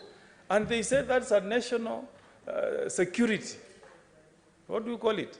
A national security protected area. Because they value issues of water storage as a serious matter of national security. Because you must have water stored for your people. Here, Madam Speaker, we had long rains. We had something we called El Nino some few months ago. Did we store any water? None. We did not store water. And that's what the government should be concerned now. Huh? You go to Israel, they recycle water. You know? The water that you use in a toilet in Tel Aviv is recycled. Huh? That's what we should be doing, Mr. Speaker. So that as a country, we know that Kenya is a water scarce country. We don't have enough water as a country. It's a water scarce country. Let's store more water. Let's have technology that can assist us recycle water. And then we build the capacity of our counties to supply water to our people, connect sewer. Senator Galwale, in Nyamira, we don't have sewer connection. In the entire town, there is no sewer connection in Nyamira town and the entire Nyamira county. Those are the concerns I have for my people of Nyamira. And I want that capacity to be enhanced for my governor, for my CEC, my chief officers, so that we can feel proud as a people that we have connected sewer to our people and we have connected clean water to our people. So, Speaker, if you talk to a tourist coming to Kenya, they will tell you if they come from Britain, they drink tap water. They open the taps, drink the water. You speak to a tourist from Netherlands, they will tell you, in our country, we drink tap water. Can you advise your own son or daughter to drink tap water in Kenya? You cannot. And that has been a function of national government, Mr. Speaker. So we now want our counties to compete among themselves so that tomorrow we can say we have Governor Galwale in Kakamega who has managed to supply the people of Ingo with clean tap water. Then Nyamira can benchmark, Kisumu can benchmark. That's the progress we should be making, Mr. Speaker. So I conclude by urging my colleague senators to reject this bill. The mischief is very clear, is to claw back on devolution, is to transfer functions that are reserved for county governments to the national government, contrary to the clear provisions of the Constitution, which is unconstitutional. So on that basis alone, we should not allow this bill to see the light of the day. With those many remarks, Mr. Speaker, I oppose this bill. Senator Boni Halwale.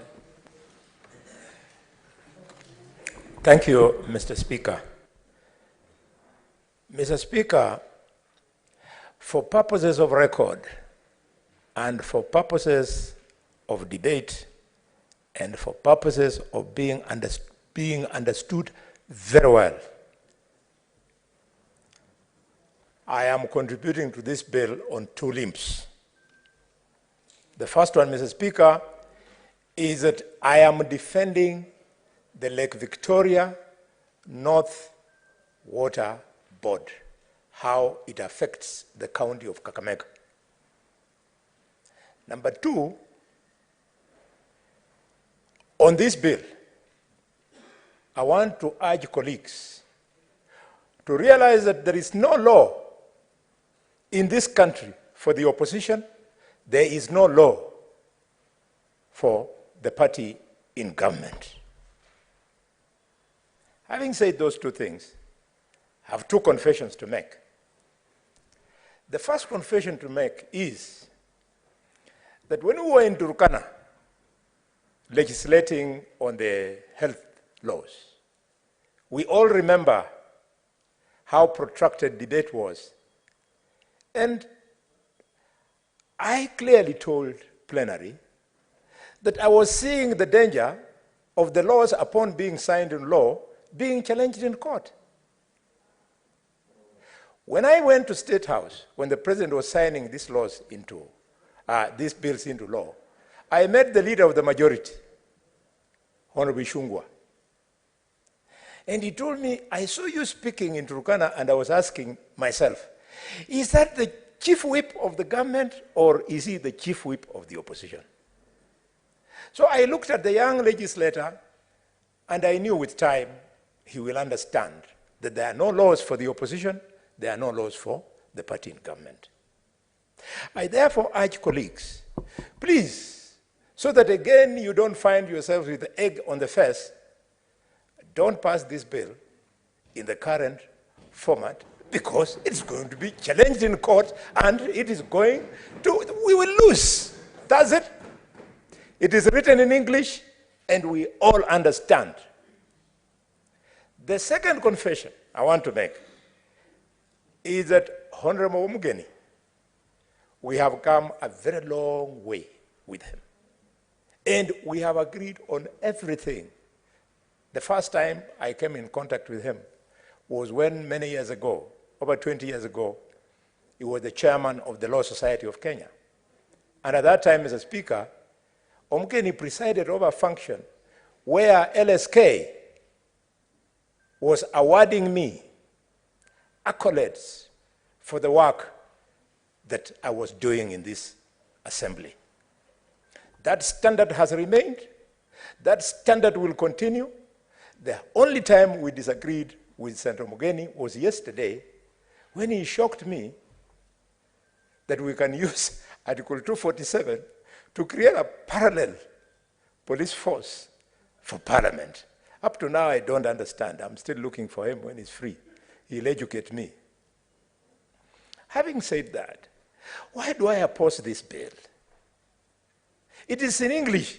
Look at 119, the creation of the tribunal.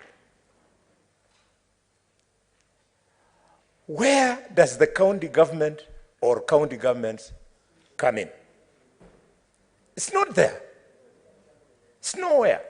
They are creating a tribunal in this law where county governments not only fail to be mentioned, but even by implication, you don't see how the prime movers of water which is fully devolved will participate in this very critical tribunal. There is room for us to change this. If you change this, it doesn't mean you are unpatriotic. It doesn't mean you are against the government. It means you are doing good legislation. That's what it means. Upon moving this motion, if you go, we are told that one reason why we are amending the Water Act is because the powers and functions of the Water Storage Authority are facing proposed amendment. The principle of lawmaking is that you change a law because you want to cure something. So when we want to amend the powers and functions of the Water Storage Authority, what is it that we are curing? Unless it is mischief. Further, Section 69, which is proposed for amendment, it is for handover of completed works. What is there in the current law that makes it difficult for county governments to receive completed works that is forcing us to amend Section 69? There's nothing. Mr. Speaker, Section 72, which is proposed for amendment, is you want to amend the powers and functions of the regulatory board. What offense has the current regulatory board, with its function in the current format, visited the supply, the storage, the development of water in this country. Nothing. Mr. Speaker, Section 75 in this amendment is due for proposed amendments, and it is about the register of licensed water services providers. We have to reflect and retrospect on these things. Kenya is for all of us. Every time, my younger sister, Muma, every time I speak in Kakamega, I look at a huge crowd of humanity and I see 70% of the people that I'm addressing are younger than me. So how can I lie to them? How would I lie to them? Is tantamount to you as a mother, Beatrice, lying to your own children. It's not possible. So let us retrospect. It's not a question of counting numbers here. Let us say this is bad, let us improve it, and life goes on. We shall all be happy. When the judges, who, by the way, are your friends behind the tent, they sit with us at the club and they say, hey, you guys, what's wrong with you? How come you passed this legislation? We want to speak to this and strongly say we can do a better job. Finally, Section 100 is undergoing proposed amendment. And Section 100, Madam and Mr. Speaker, sir, is about supply of bulk water. Supply of bulk water is so characteristic of the area the bulk water is being taken to that you do not need any level of education to know that a supply of bulk water in Machakos is unique. And like all other semi-arid areas and arid areas, supply of bulk water is unique. Compared to places like Kericho, places like Meru, places like Kakamega, where there's plenty of rain, places like Kisii, where there's plenty of rain, supply of bulk water to us is different from the arid areas. You don't talk about water ponds in Kakamega and Kisii and Meru, but that is their principal concern. All the more reason why management should be left to counties, because counties are the ones which are the custodians.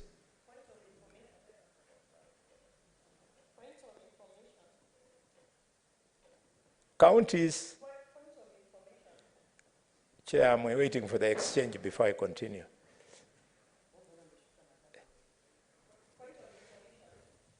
Madam Chair, welcome to the chair. Thank you. Honorable Halwale, do you wish to be informed? Yes, information from young people can be extremely life-saving. So let her inform me.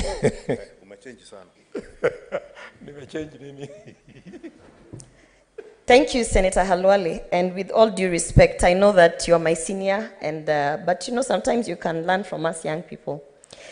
I just want to inform you that as much as you want to say that matters supply, demand, and the interest of the economy should be left to the county governments alone, Madam Speaker, I think that is a bit misleading, because national government also creates policies that push our economy, to grow our economy. Madam Speaker, I want to challenge anyone at the floor of the House right now to Google the dollar rate, Madam Speaker, right now. From 160 something right now, Madam Speaker, we are at 140, and that is because of policies that originated from the national government. Order, Senator Gloria. Can you inform on what Senator Halwale spoke on? It's not an opportunity for you to make a statement, please. Thank you, Madam Speaker. I am informing him because he said that matters, supply, demand, and the growth of an economy should be left to county governments. And I'm trying to inform him that The same cannot be ignored when national policies influence the economy of county governments. That is what I'm informed. And by highlighting the dollar rate at this moment now, it is because of a policy from national government that the dollar is now trading at 140. Madam, I challenge anyone to Google. We are at 140 heading to 120, Madam Speaker. That is the Kenya Kwanza government policy, Madam Speaker. That is the point of information. Thank you. Thank you. Madam Speaker, I told you that a young person will always tell you something futuristic. We are all happy that the dollar exchange rate is coming down. But for information, Senator Gloria, for your information, without production in the county, you cannot influence the economy positively for you to be able to attract dollars into the country. Dollars don't just come here. You have to export something. You have to sell something outside Kenya. So thank you very much for the information. And take no offense. If we make our counties efficient, the production will be higher. The exchange rate of the dollar, we wanted to drop below 117, where we found when we took over government. And that is the bigger picture, and we are going there. Madam Speaker, in conclusion, let us reflect on why devolution. Devolution was intended to take services, amongst other things, close to the people. Now, if we remove the service of water and take it back to the national government, as this bill is trying to attempt, if you remove or make it difficult for access to affordable health, as I warned in Turkana that day, then you are saying devolution is not necessary. Because without devolution, taking charge of water, without devolution, taking charge of access to affordable health, then devolution would be meaningless. Senator Gloria, I invite you, you are a young lady of means. In fact, the nature of your background is that what I'm telling you might not be nothing new. I invite you to go to Belgium. Belgium, one of the most successful cases of devolution in the world. You'll find that the government of Wayne actually lends money to the federal government. Devolution has become so successful that on-source revenue in Wayne is more than the revenue at the federal government. So when you are dealing with a rich county like Kakamega, like Nairobi, the mineral-rich counties like Taita Taveta, if you empower those counties sufficiently to unlock those economies, Kakamega, Taita Taveta, Nairobi, Mombasa will actually be giving or loaning out money to the national government. That's where we want devolution to take this country. We want devolution to be so successful that the jobs that are available in the water sector that this bill intends to kill should not be sought for in Nairobi.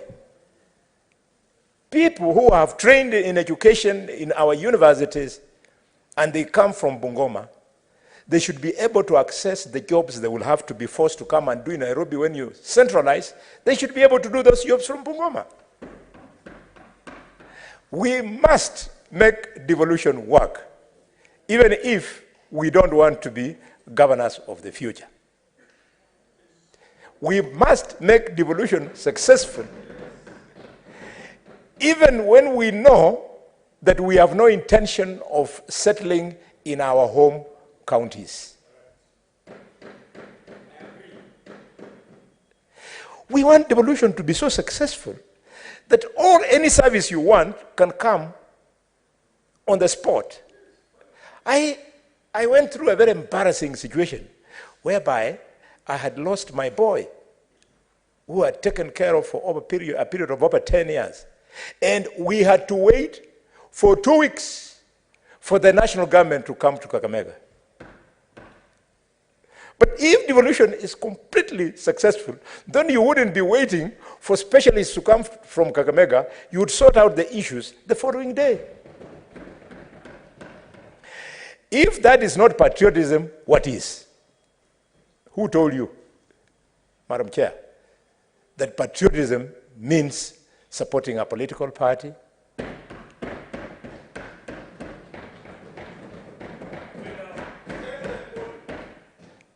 Patriotism is about supporting and advancing the national agenda, because the national agenda shall never change. Because political parties can change. What's your point of order, Senator Oruoba? Why is Senator very unhappy?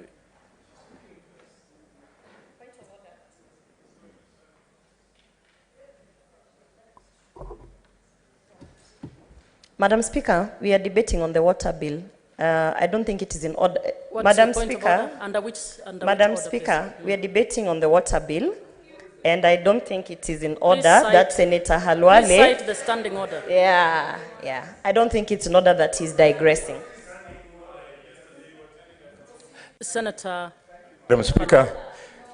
Madam Speaker, thank you, Madam Speaker, for protecting me. Senator Gloria, I beg you. Order, the other senator.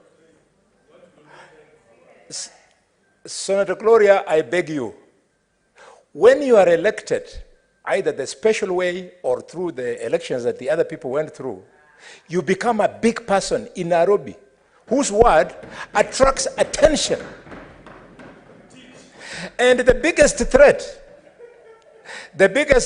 let me tell you, Senator, is something that was spoken to by the greatest senator in the history of the Congress of the United States.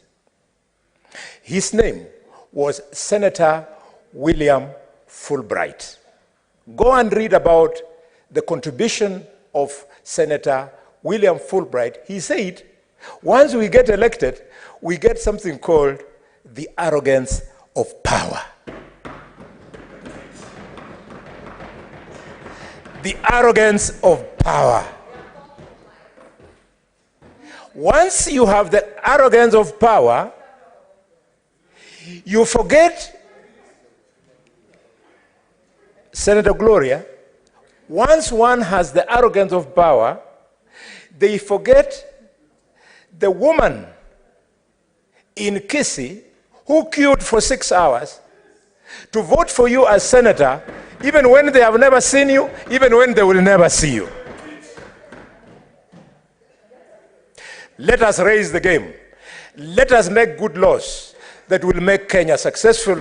I oppose this bill.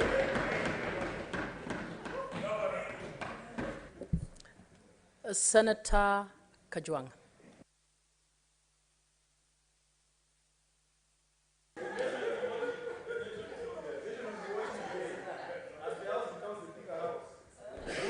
Order, can the senator be heard in silence, please? Madam Speaker, just like the famous inciter of bulls, Senator Boni Khalwale has said, I also rise to oppose this amendment. Madam Speaker, our job here as a Senate is to defend and protect devolution.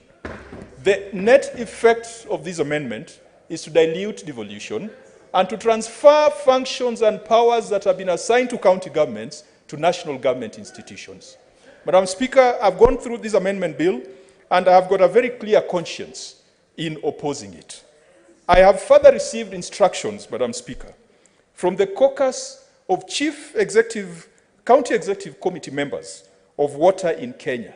And they have said that they held their meetings and they decided that this bill, they are going to lobby their respective senators so that we defeat it on the floor of this House.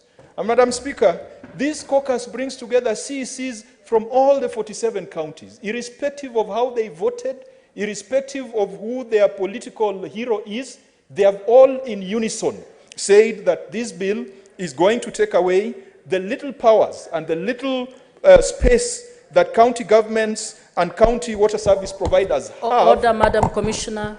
Senator Miraj, can you consult in low tones, please? And Madam Speaker, the caucus members include the CC water from Bomet, has said oppose. The CC member for water from Mombasa, where Senator Miraj allegedly comes from, has said oppose. So I hope that they are going to, including Kisii, where Senator Orwoba allegedly comes from, has said oppose.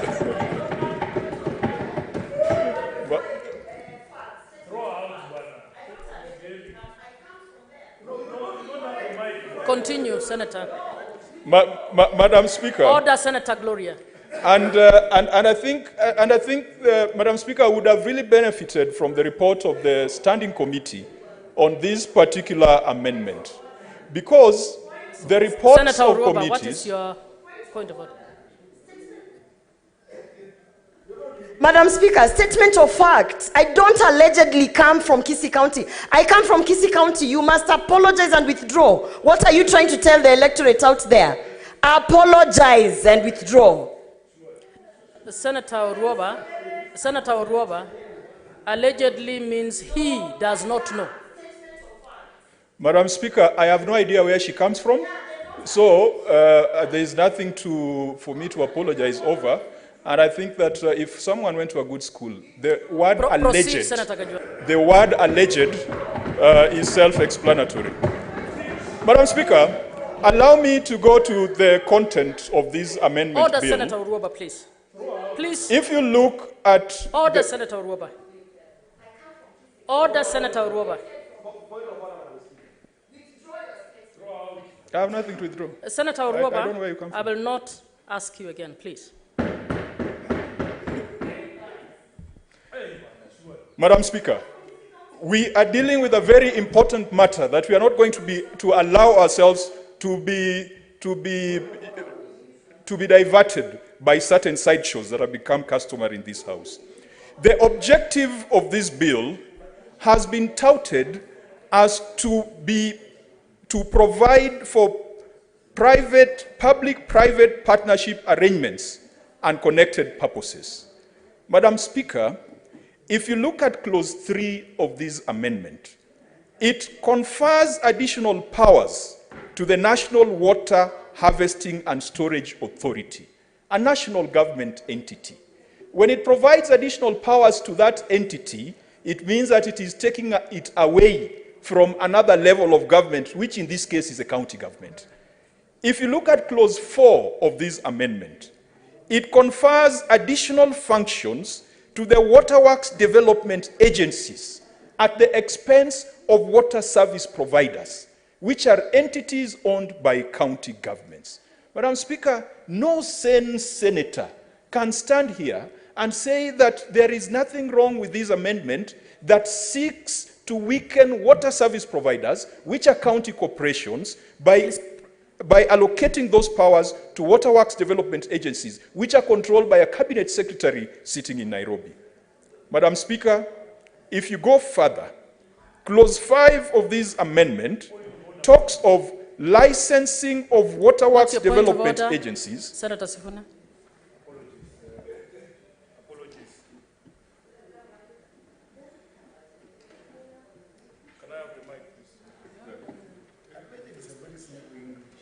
Apologies, Senator. Mr. Speaker, I rise pursuant to Standing Order 121 1A and 121 1C,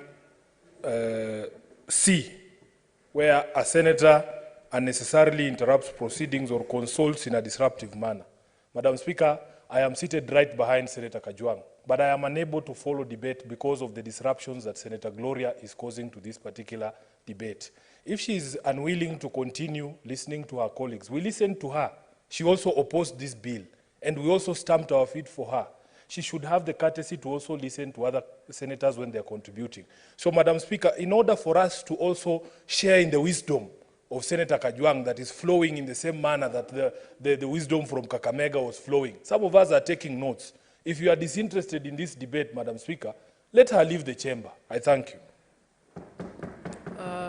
Senator Orwoba, I wish to caution you under Standing Order 121-2A that if you cause any further disruption of the proceedings, I shall actually ask you to exit the chamber for the remainder of the day. Can we all comply? Thank you, Madam Speaker. I was going clause by clause just to demonstrate that this is an illegality. We are trying to rewrite the Constitution. We are trying to rewrite the fourth schedule of the Constitution through this mischievous amendment.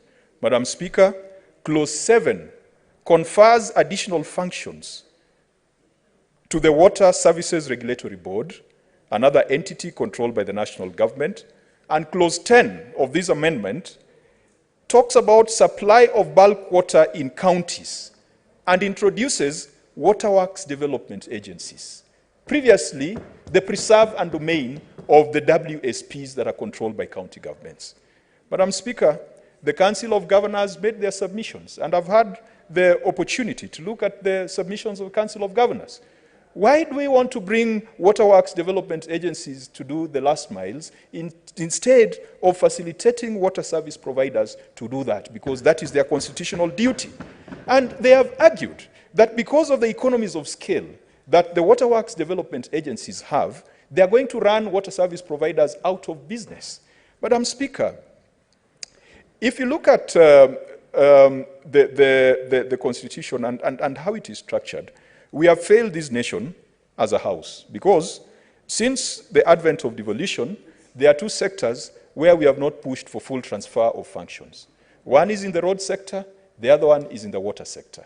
And Madam Speaker, I do recall when the Committee on Agriculture, chaired by the very distinguished Senator Murango, who has approached the chair, held a meeting to plan on its objectives and strategies for that particular session. Madam Speaker, the CS for Water, the Honorable Alice Wahome, appeared before the Agriculture Committee in Mombasa.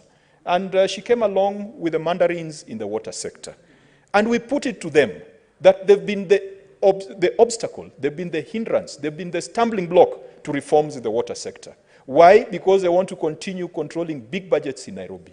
Madam Speaker, what is the business of national government officials going to counties to drill boreholes instead of providing that water to that money to governors to drill the boreholes? Some of them are using it for political bonga points or for political persuasion. They come to launch a borehole, then they tell you that you need to support the government of the day because they are the ones who drilled that borehole.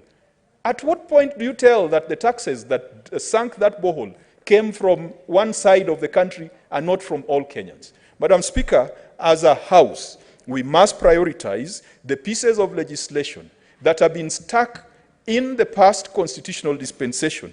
And I'm very happy that the Devolution Committee, in a report to this House, has already highlighted the bills that need to be, or the acts of parliament that need to be amended. And Madam Speaker, I hope that that Devolution Committee, which you ably sit in, has identified the Water Act as one of those pieces of legislation that are still stuck in the past, that still confer too much advantage, monetary advantage, patronage to the national government. Madam Speaker, if we want to ensure that we raise water coverage in our counties, which is at a very low point, and I usually tell people in my county that it is not okay to be bathing Senator in the lake. Montet, Senator Miraj and Senator Korir, please, tafadhali. Madam Speaker, I tell my people it is not okay to be bathing in the lake or to be bathing in rivers.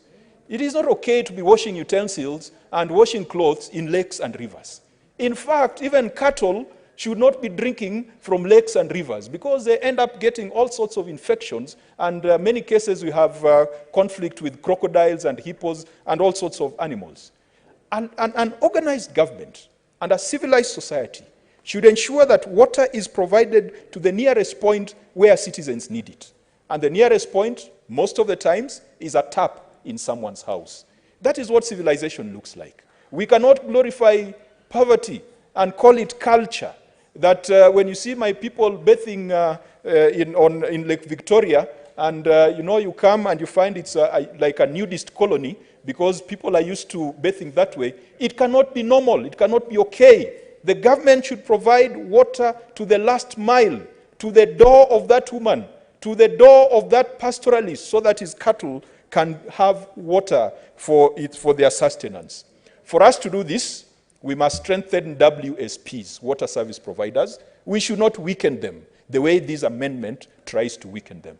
And Madam Speaker, we must also explore ways through which water service providers, those that are too small to make sense, can merge with neighboring water service providers. And again, one piece of legislation that we have been slow in enacting is a legal framework to anchor in law the regional economic blocks. Because, Madam Speaker, I believe that some water service providers could coalesce around regional economic blocks so that they can become bigger, so that they can take advantage of those economies of scale, and they'll be able to shed off some of those management issues that keep cropping up whenever they appear before the Osotsi committee. Madam Speaker, finally, Nairobi Water was at some point in our lifetime an exemplary organization which was a subject of case studies. Madam Speaker, when I was doing my master's in public policy, one of the case studies that you had to memorize was a case study on Nairobi Water and Sewage Corporation and how they reduced non-revenue water. Madam Speaker, I wonder what happened. The same Nairobi Water today is barely solvent. The same Nairobi Water today has become an employment bureau for cronies of those people who are in power. Madam Speaker, water service provision is possible to be delivered to the quality standards that the Constitution envisages. The problem is over-politicization, and the problem is that we want to dominate and we want to control resources. Madam Speaker, I want to dissuade the sponsor of this bill, and I want to encourage my colleagues in this House that this bill kills devolution. This bill takes power from counties to the national government. And if our job under Article 96 is to defend and protect the interests of counties and their governments, then this is a bill that we must unanimously shoot down. Madam Speaker, I reject and I shall oppose this amendment bill. Honorable Senators, I wish to request us to interrupt the debate for momentarily and go back to order number 5. We have a few important, an important paper to be tabled by the majority leader. Majority.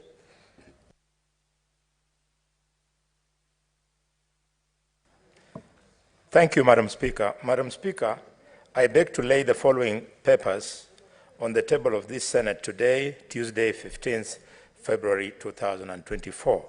These are, 1, the 2024 Budget Policy Statement. 2, the 2024 Medium-Term Revenue Strategy and for financial years 2024-2025 to 2026-2027. 3, Draft Division of Revenue Bill for 2024. 4, Draft County Allocation Revenue Bill 2024 and Draft County Government's Additional Allocations Bill 2024 and the Medium-Term Debt Management Strategy 2024. I thank you and I lay. Honorable Senators, I have a communication on the consideration of the Budget Policy Statement 2024 by the Senate.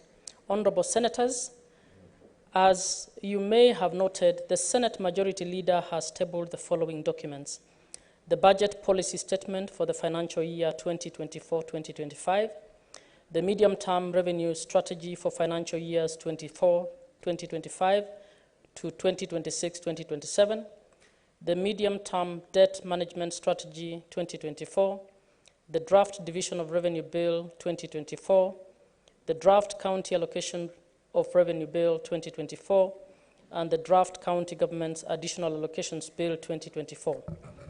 Section 25 of the Public Finance Management Act and Standing Order number 186 of the Senate requires the National Treasury to prepare and submit the budget policy statement to Parliament by the 15th February each year.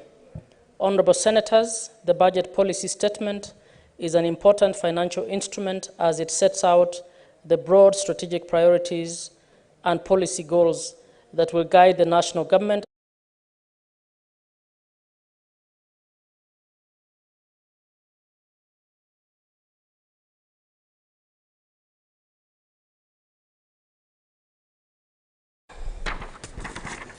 an assessment of the current state of economy and the financial outlook over the medium term, including macroeconomics forecasts, the financial outlook with respect to government revenues, expenditures, and borrowing for the next financial year and over the medium term, the proposed expenditure limits for the national government, including those of Parliament and the judiciary, and indicative transfers to county governments, the fiscal responsibility principles and financial objectives over the medium term, including limits of total annual debt, and 5, the proposed division of revenue, including proposed additional allocations, if any.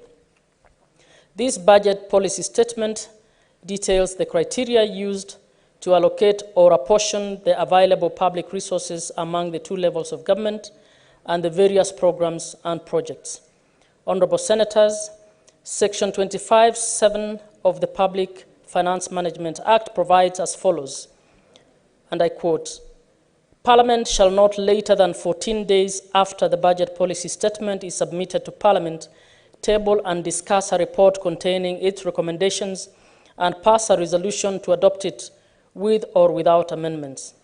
Further, Standing Order 186.4 states that, and I quote, "Upon being laid before the Senate, the budget policy statement shall be committed to each standing committee to consider and submit its recommendations to the Standing Committee on Finance and Budget within 7 days.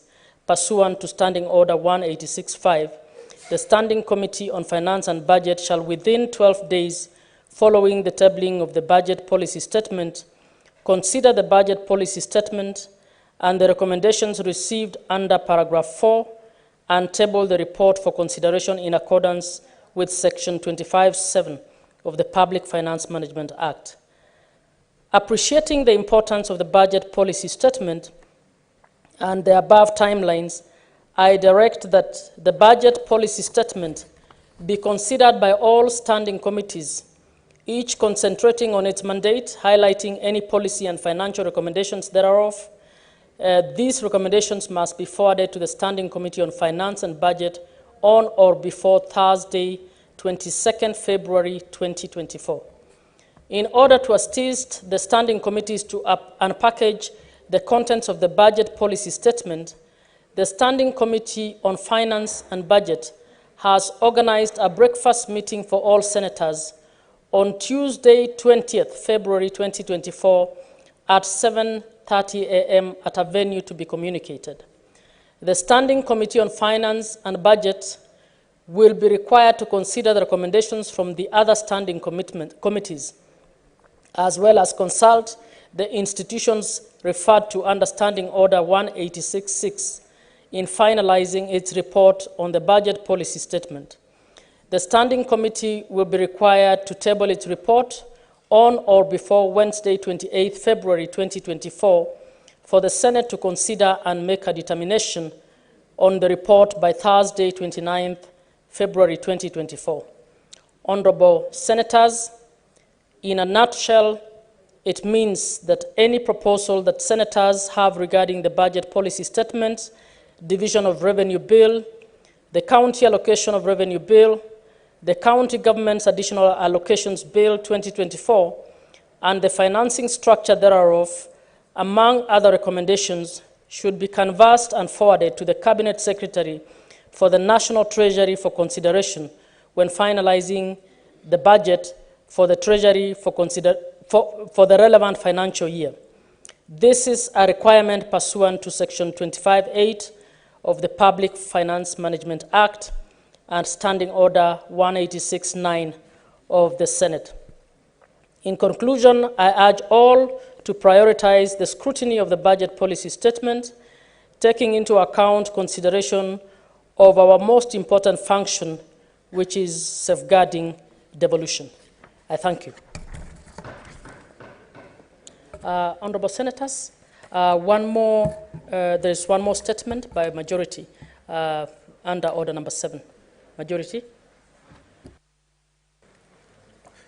Thank you, Madam Speaker. Madam Speaker, I rise to make a statement on behalf of the Majority Leader on the business of the Senate for the week commencing Tuesday, 20th February 2024, pursuant to Standing Order number 57-1.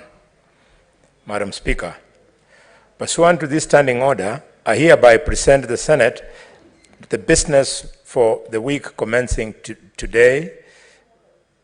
commencing Tuesday 20th, and before I proceed with the statement, allow me to take this opportunity to welcome honorable senators back from the long recess.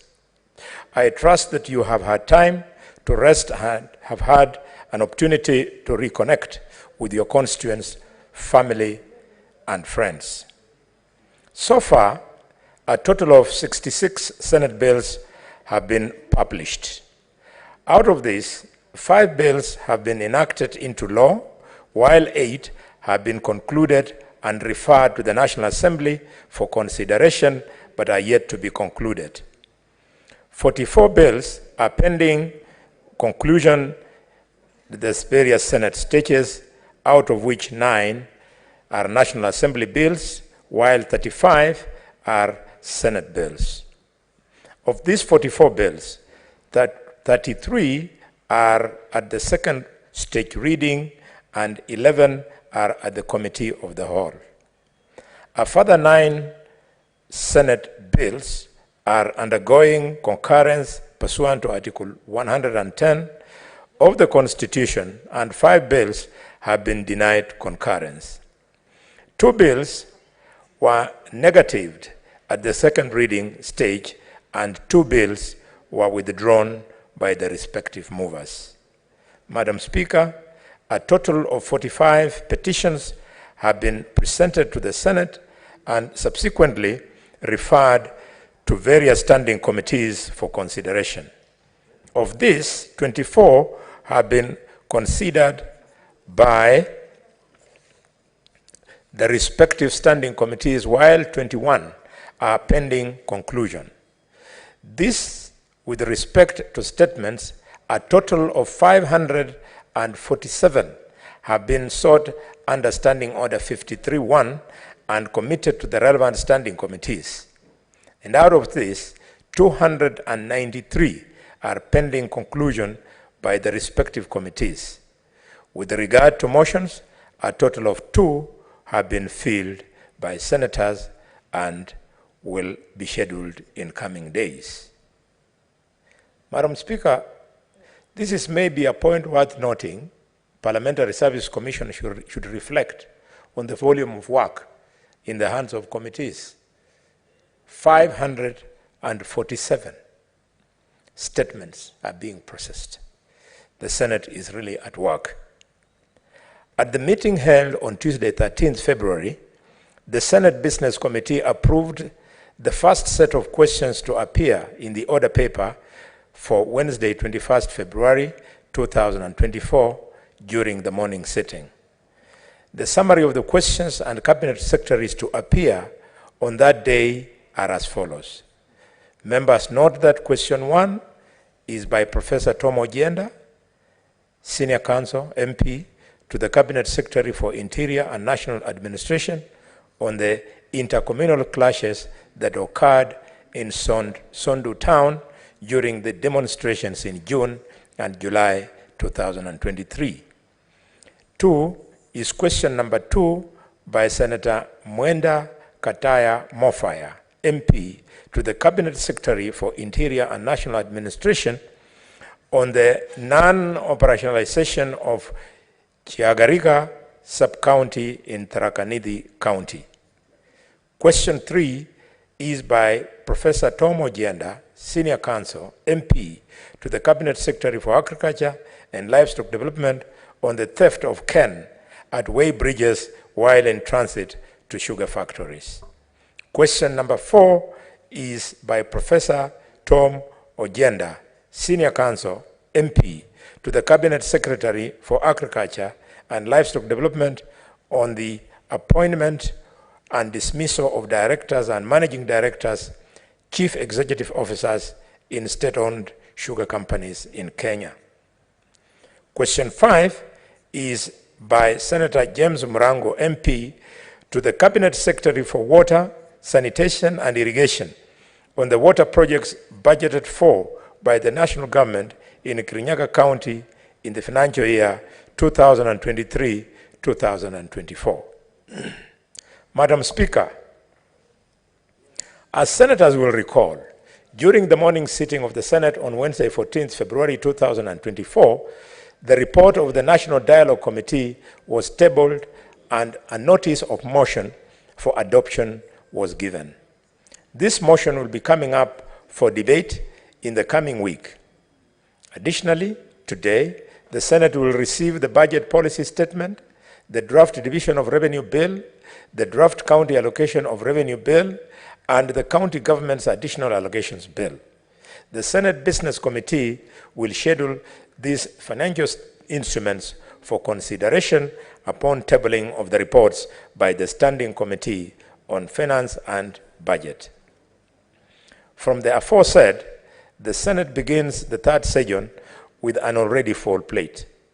I must therefore say that as we commence this session, we cannot overlook the fact that the second session was marred by a recurring issue of lack of quorum and insufficient numbers for voting on legislative business, which largely impeded our progress in the consideration and passage of legislative business.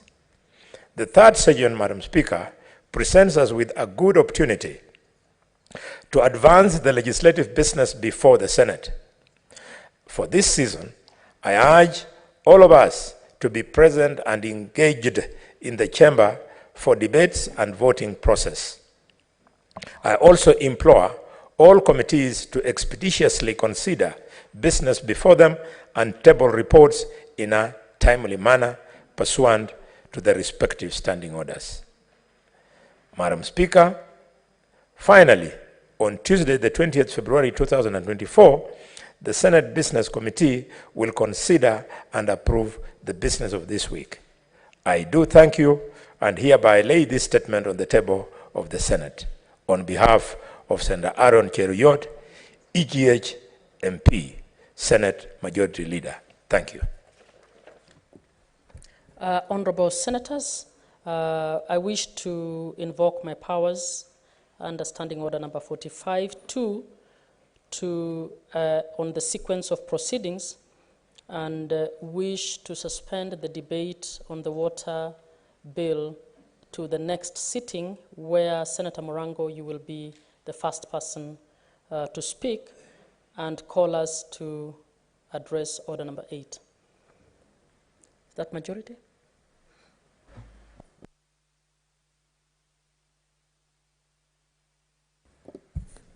Proceed.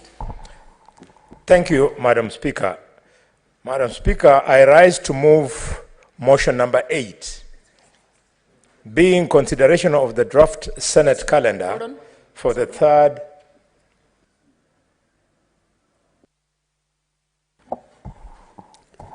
Order number 8, motion, consideration of the draft Senate calendar for the third session of the 13th Parliament. Majority.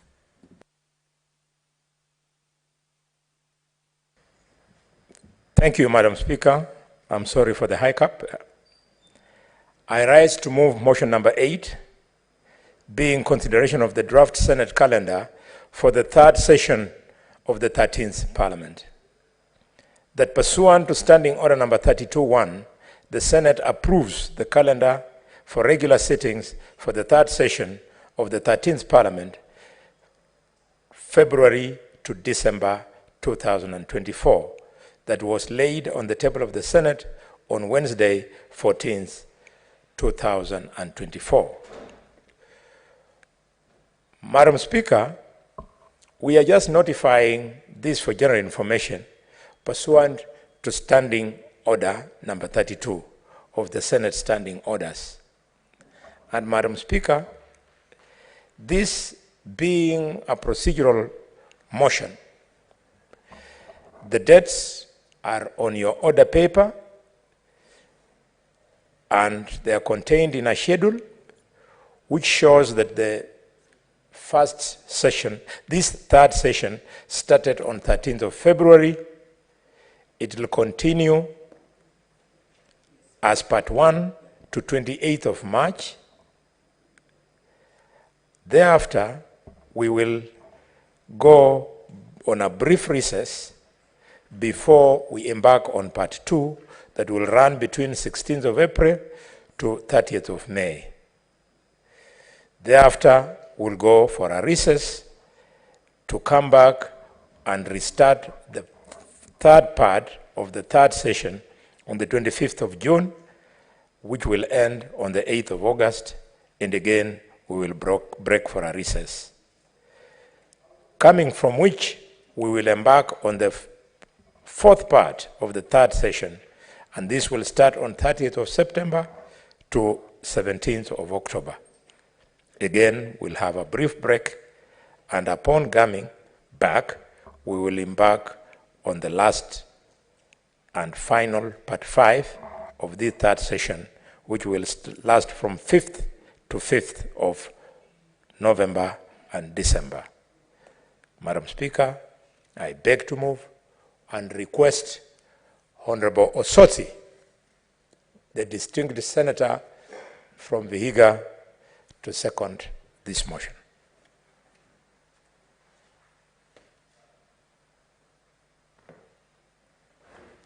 Thank you, Madam Speaker.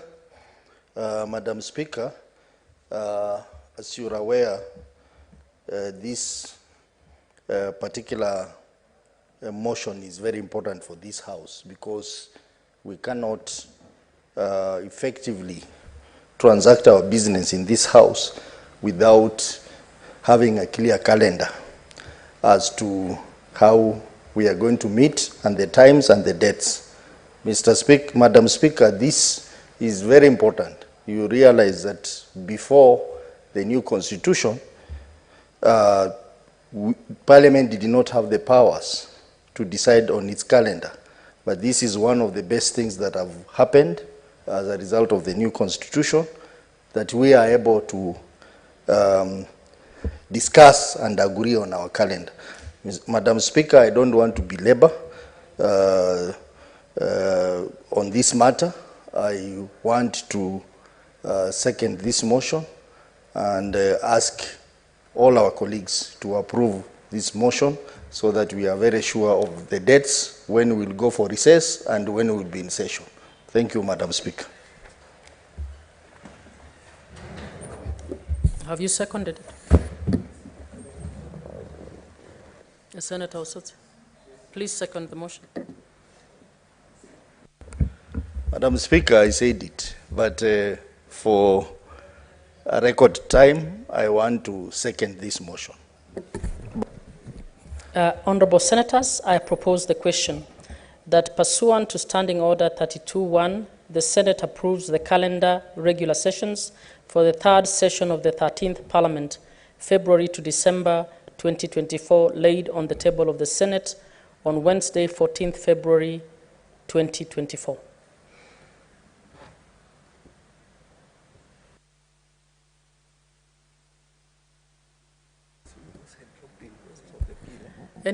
Senator Mungatana? Madam Speaker, I want to thank you. For people who had logged in, just a moment, people who had logged in and do not wish to speak on this, please log out, so that we know who wants to speak to this. Senator Mungatana. Yes, Madam Speaker, I want to thank you for giving me the opportunity to say a word just very briefly on this motion.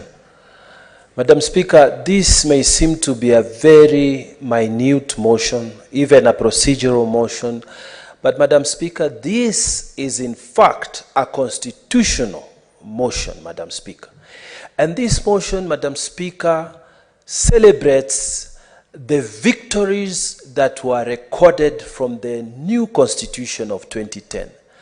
Madam Speaker, we must celebrate for record and to remind the nation where we came from, Madam Speaker. In those days, Madam Speaker, Parliament was under the total shackles of the executive, Madam Speaker.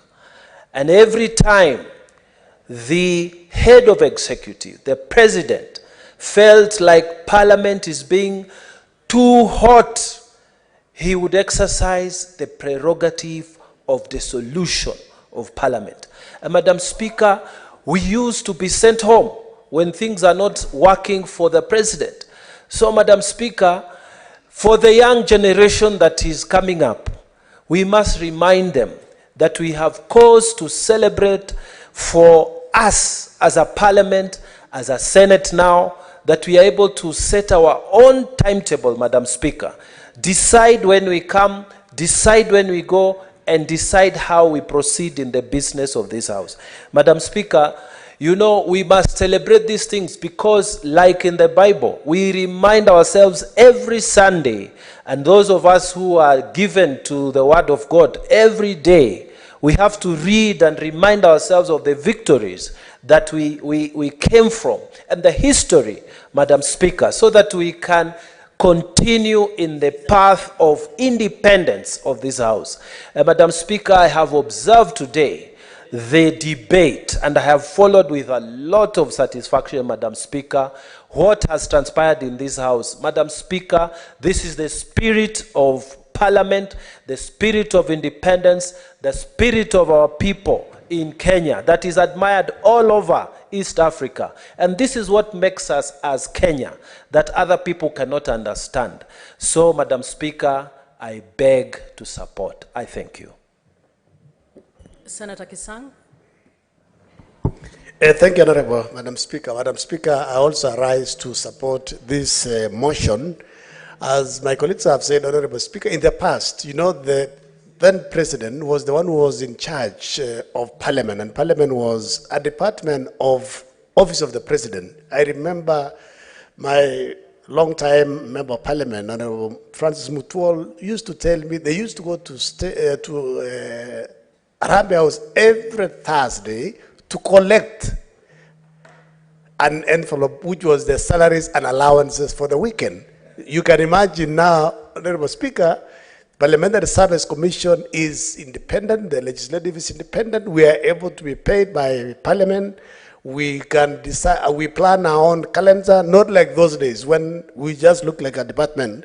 Honorable Mukatana just said, if the president was unhappy with Parliament, you just dissolve or you suspend the sittings until when he feels fit to do that. Madam Speaker, I'm very happy also with the yesterday's and today's debate on water because it looks like we are now becoming a bipartisan house. We are looking and we are becoming the champions of devolution, Madam Speaker. In fact, tomorrow, Madam Speaker, as CP committee, we are going to meet with the Council of Governors Committee on Water, and I believe next week when I get an opportunity to debate on the bill, I'll have gotten what they'll have told us and agreed as Council of Governors, as also a Committee of Water. Madam Speaker, when we were dealing with the water service providers from the counties, Madam Speaker, there are so many challenges. Sometimes the waterworks and the waterworks and the WASREB, Madam Speaker, when they apply for tariffs, Madam Speaker, this WASREB will sit on the water tariffs even for 2 years. So I believe even if there are issues with the bill, we will relook at it properly. If the sponsor of the bill agrees to amendments that will be brought to members, that we may support. But if it doesn't, then basically it will be an opportunity for us as senators to ensure that we don't kill ourselves by fighting devolution. Thank you, Madam Speaker. I support the motion to set up our calendar so that we know what we are supposed to do at what time. As people say, if you don't plan, basically you are planning to fail, but we are planning to succeed as Senate. Thank you, Madam Speaker. Senator Ojenda. Thank you, Madam Speaker. Let me contribute right from here. In this session of Senate or of Parliament, Madam Speaker, I think it is clear that Senate must clear pending business. And that pending business, Madam Speaker, includes bills. This morning we were discussing statements submitted to the Security Committee, and most of the statements, Madam Speaker, have not been attended to. I think we have about 15 statements pending responses from the various cabinet secretaries to whom the statements were addressed. And I think it is important that even in this session, that as the calendar for this session is tabled, Madam Speaker, that cabinet secretaries and other leaders to whom questions are addressed answer those questions so that we have responses that we can deal with and that will respond to the needs of the people of our counties. Madam Speaker, I also want to mention that there are key issues that are pending as business before this House. And those key issues, Madam Speaker, touch on various sectors. Colleague Senator Kipsang has mentioned, or Kipsang has touched the water sector and the various proposals or amendments that we have dealt with at the PIC committee. And some of those questions or challenges involve both the national government and the county governments and the sharing of responsibilities. Those are key proposals that would spur the water sector into action and would deliver for the people of our counties. It would also, Madam Speaker, define the various roles of the water service providers. Those are important interventions that this House must make. Yesterday, Madam Speaker, the Senator for Vihiga, Senator Osotsi, made proposals on the Parliamentary Privileges Act, on the interpretation of Article 179 and Article 225, and on the need for cabinet secretaries to attend Senate and the need to enhance penalties for failure to attend Senate. Those are important amendments, Madam Speaker, that must be dealt with so that this Senate rises to the occasion, that when it summons cabinet secretaries and other government officials, that they attend to answer to questions that are posed in Senate. Because, Madam Speaker, that is the only way that this Senate will serve the people of this country. If cabinet secretaries ignore summons, and if Senate committees keep finding the cabinet secretaries and governors in contempt, that will not augur well for the proceedings in this House. And it is only prudent, Madam Speaker, that once the penalties are enhanced to 2 million, then I'm sure, Madam Speaker, that we'll get governors attending to summons from Senate. I think that is important. I rest, Madam Speaker. I support the calendar tabled before this House. Thank you, Madam Speaker. Where is the mover? Is the mover? I just saw the mover move, step out.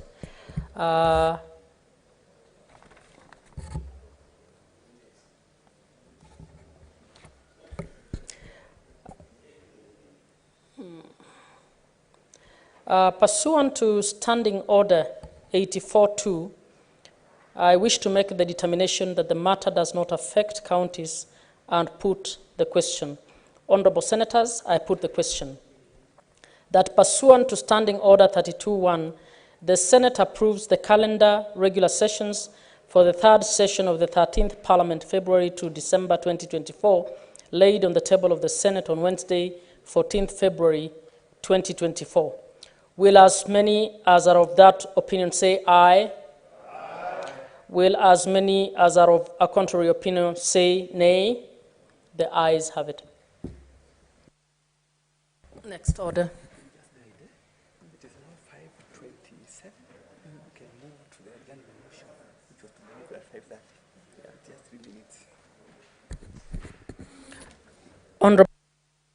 Honorable members, it's just 4 minutes to 5:30 when we ruled that the adjournment motion be moved.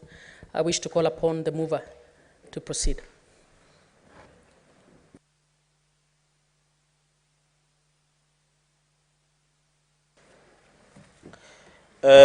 Thank you, Madam Speaker, for this opportunity.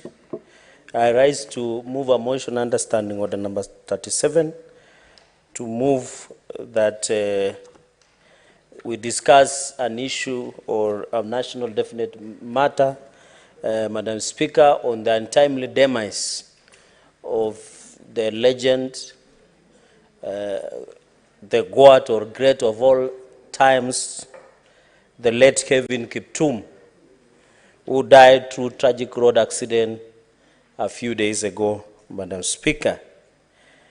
Madam Speaker, this is an important asset to this country. Even, Madam Speaker, as we discussed or eulogize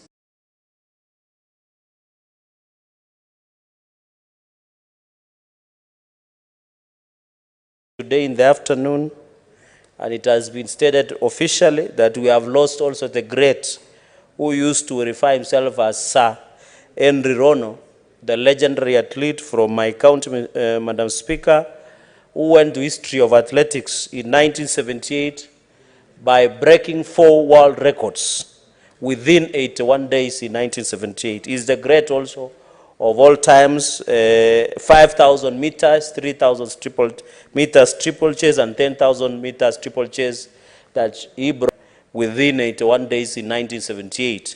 Unfortunately, he passed on today while receiving medical attention in Nairobi today, Madam Speaker. So it's a big blow to the sporting fraternity, sportsmen and women.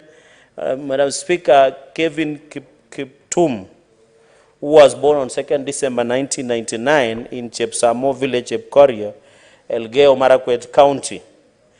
And coincidentally, Madam Speaker, his training ground was in Chepkorio when he was about 13 years. And during his primary school at Kipchawat Primary School in Keyo North constituency, like many boys growing up, of course, he used to run every morning and evening, like where some of us used to when we were young. Madam Speaker, Kevin came into world or athletics stardom when only at 18 years at Eldoret Half Marathon, he finished first in 21 kilometer in Eldoret in 2018, and in France subsequently the following year, he finished first also in 21 kilometer marathon in France. Madam Speaker, it has to be noted to many Kenyans, Kelvin Kiptum was self-coached. As in, he used, most of the professional athletes, sportsmen and women, have coaches who give them technical advice and support. But Kelvin, Madam Speaker, was somebody who was self-coached until the coach, Rwandese, who unfortunately perished together on that tragic road accident, Karavis Agizemana, in 2021 came on board. And our condolences and empathies and sympathies with the family came on board and continued. Madam Speaker, Kiptum was due to race in Rotterdam Marathon on 14 April, a run that may have further cemented his fast rising status. Madam Speaker, he was very poised and articulate in his agenda. And he had marathon as he had chosen, Madam Speaker. Kiptum personal best in conclusion, because I know I have 10 minutes so that I allow colleagues to eulogize these great athletes and legend of all times. Kiptum personal best, Madam Speaker, was in 10,000 meters, where he ran 28-27 at Stockholm in 2021. Madam Speaker, in road races, Kiptum ran 10 kilometers under 28 minutes at 17, that is Ultrajet in 2019. A half marathon, Madam Speaker, of 58 minutes 42 seconds in Valencia 2020. And of course, the London Marathon of 2023 of 2 hours, 1 minute and 25 seconds, becoming the third fastest of all time. Madam Speaker, Kevin Kiptum did not stop at that, of shattering the world class of athletics.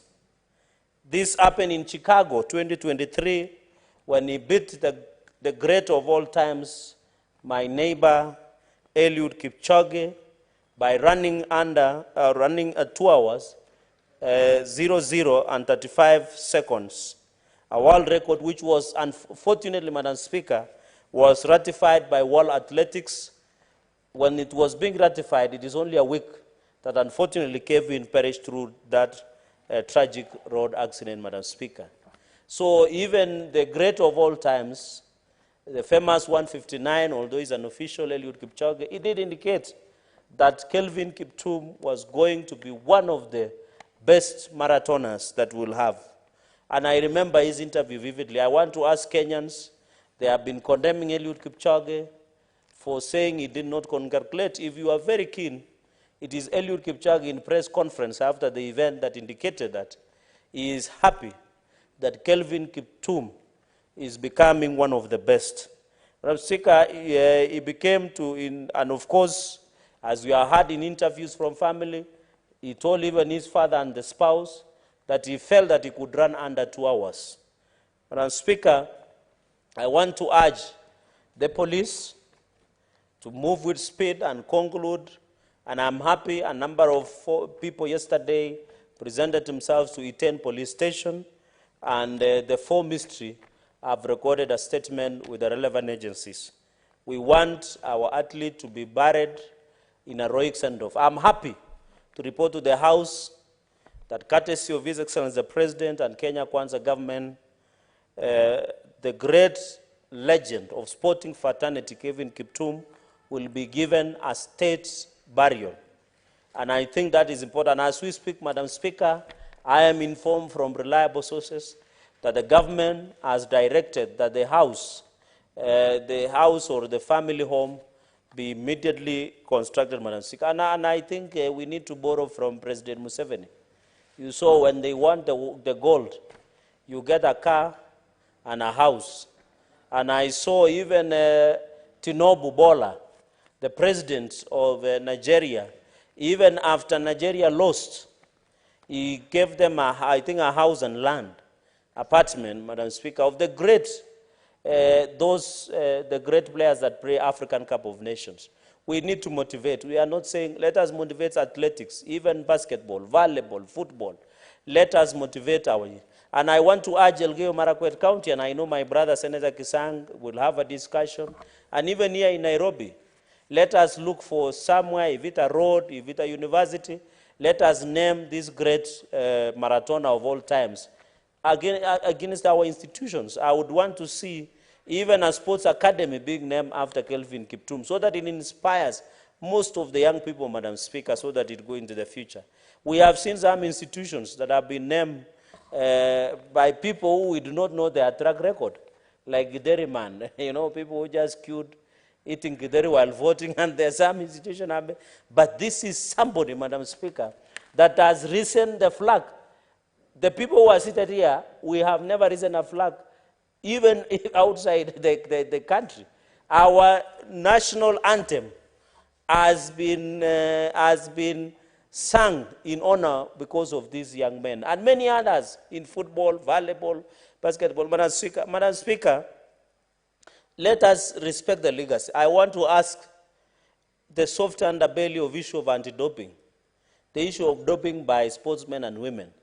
That is one of the soft underbelly that is trying to kill our sports, both in any discipline, be it volleyball, athletics, football. I want to urge our athletes, sportsmen and women, let us run clean. Let us run clean sports, Madam Speaker. Let us ensure, Madam Speaker, that we run clean. Number 3, Madam Speaker, we also need to protect our sportsmen and women.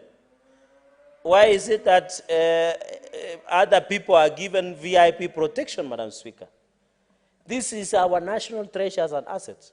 When they land in America, in other countries, Madam Speaker, they land and they are given VIP protection. We don't know what happened, but I hope the police will put to some speculations matters to rest. Is it hard they should be given a bodyguard and a driver? Is that too much to ask? For somebody, Madam Speaker, are you aware we are paying Brand Kenya a lot of money? But if you ask Brand Kenya to give us business they have secured abroad, they can't, even for $1.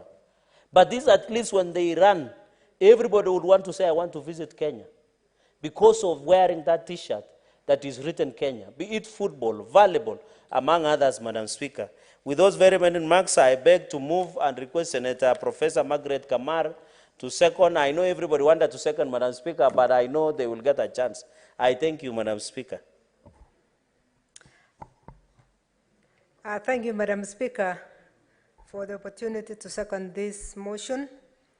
And as I second the motion, my most sincere condolences to the family of Kiptum, Kevin. My sincere condolences to the family of his coach. Mr. Speaker, it was extremely sad for some of us because Kiptum comes from my village of birth. And when I saw the people mourning, I could recognize 70%. Maybe the younger ones only I couldn't recognize. It's extremely sad. It hurt everybody because this was something that was least expected. I want to pass my condolences to the whole village of Chief Samo and Chief Koryo, our village, and to wish them God's comfort at this very difficult time. Mr. Speaker, the young man Kiptum has been eulogized well by my neighbor Senator Cherargei of Nandi. He has described how the young man grew. This is a man from a very humble background. We have seen very humble people grow to be somebodies because of sports, especially athletics. And it is very, very unfortunate that we have continued to lose some of them through road accidents. I want to support one proposal that has come from Senator Cherargei. It is not very costly for this country to take care of life, especially for such young ones, because when people grow from very humble backgrounds, Madam Speaker, it's very difficult for them to imagine they are going to hire a driver, hire an askari to take care of them. Because these are villagers. They still believe they are free and they can do anything on their own. It is very unfortunate because somebody would be having 2 million in an account and doesn't have a driver and have to drive themselves left to right. These are young people who practice from 5 in the morning, do their other course in the middle of the day, and then go and practice in the evening. So these are people who actually get tired, but they don't realize the tiredness because they are young and they're imagining they can do everything. It would therefore be one of the best things that this country can do to ensure that once we have promising athletes, they should be taken care of. They should be given at least a driver, even if not a bodyguard, a driver. Because that way you remove the issue of driving from them so that they are not thinking as fast as when they run when they are driving. Because their thinking is just to make sure that they reach where they are going. So, Madam Speaker, I support this, and I want to urge the Ministry of Sports to pay more attention to these very young people. They're very young. 24 years is too young to lose. We said this about Wanjiro the last time because I was also in Parliament at that time. And we said this is a very young person who has not even built himself a house, and we are losing them. We really need to start taking care of them. They need to get capacity building on how to take care of themselves and take care of the resources that they are receiving. Madam Speaker, as a House, I think we really need to look at sports because it's also another devolved function. And we'll see what we can do. The stadia that are under our counties, the children themselves are within the counties. Let's have a way of protecting these people so that they don't die careless deaths. Madam Speaker, I don't want to add anything to that because I can see we have a lot of colleagues, including the Senator from Elgeyo Marakwet. Thank you for allowing me to second because of the urgency of an agenda I have ahead of me. Thank you so much. But I really want again to say, polo to the family, polo to the whole village, polo to my neighbors, and we pray that God rest Kiptum in eternal peace. Thank you. Senator Kisang.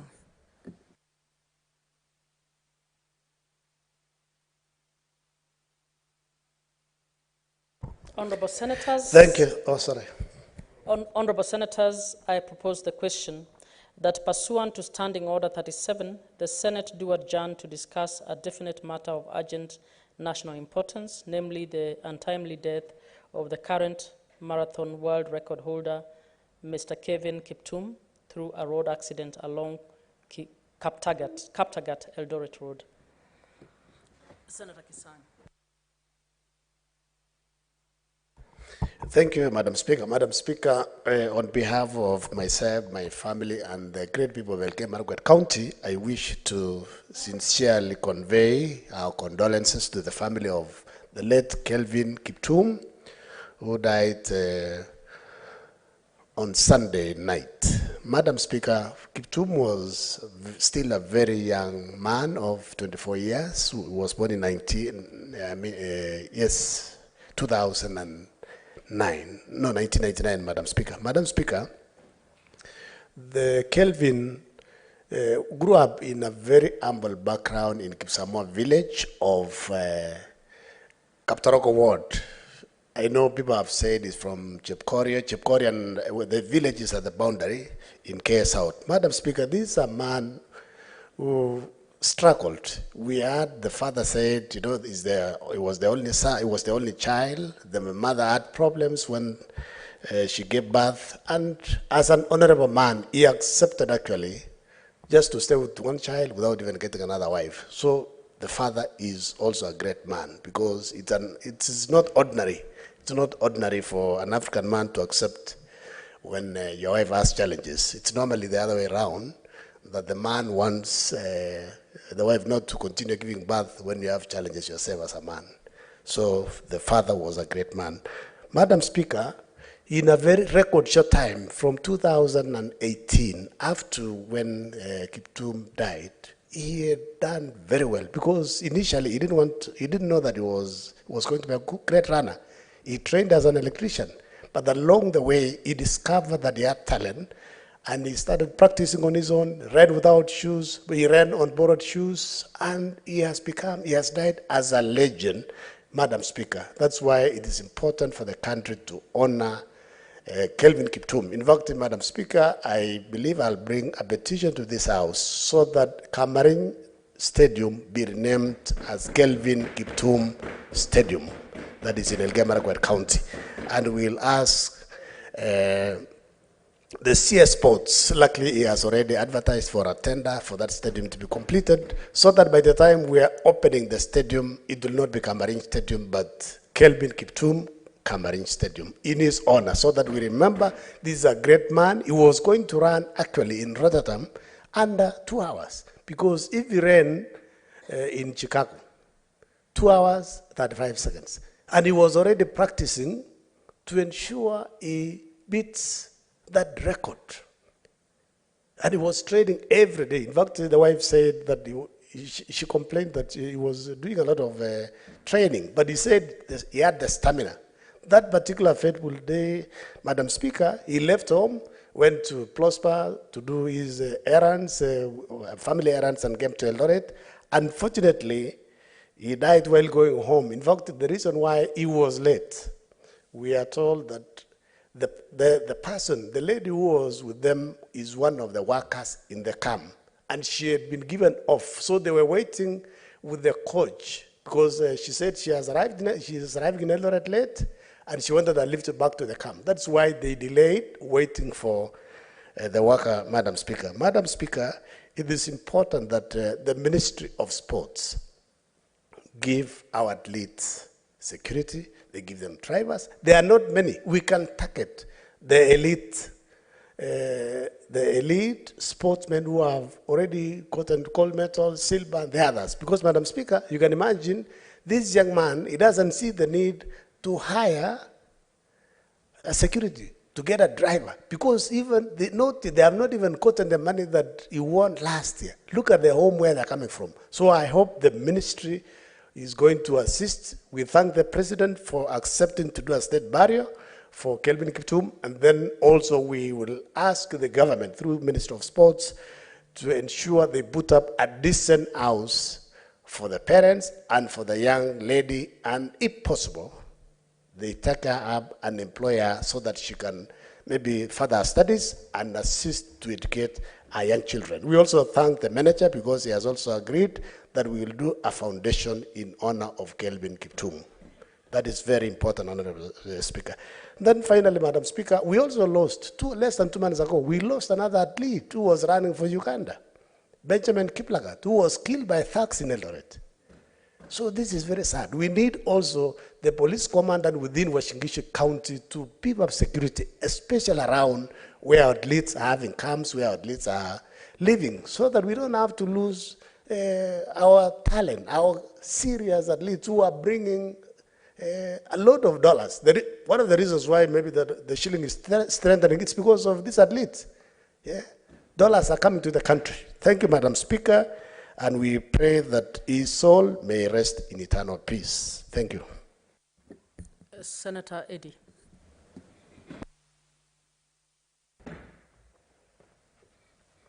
Madam Speaker, I think that I cannot mourn Kevin enough.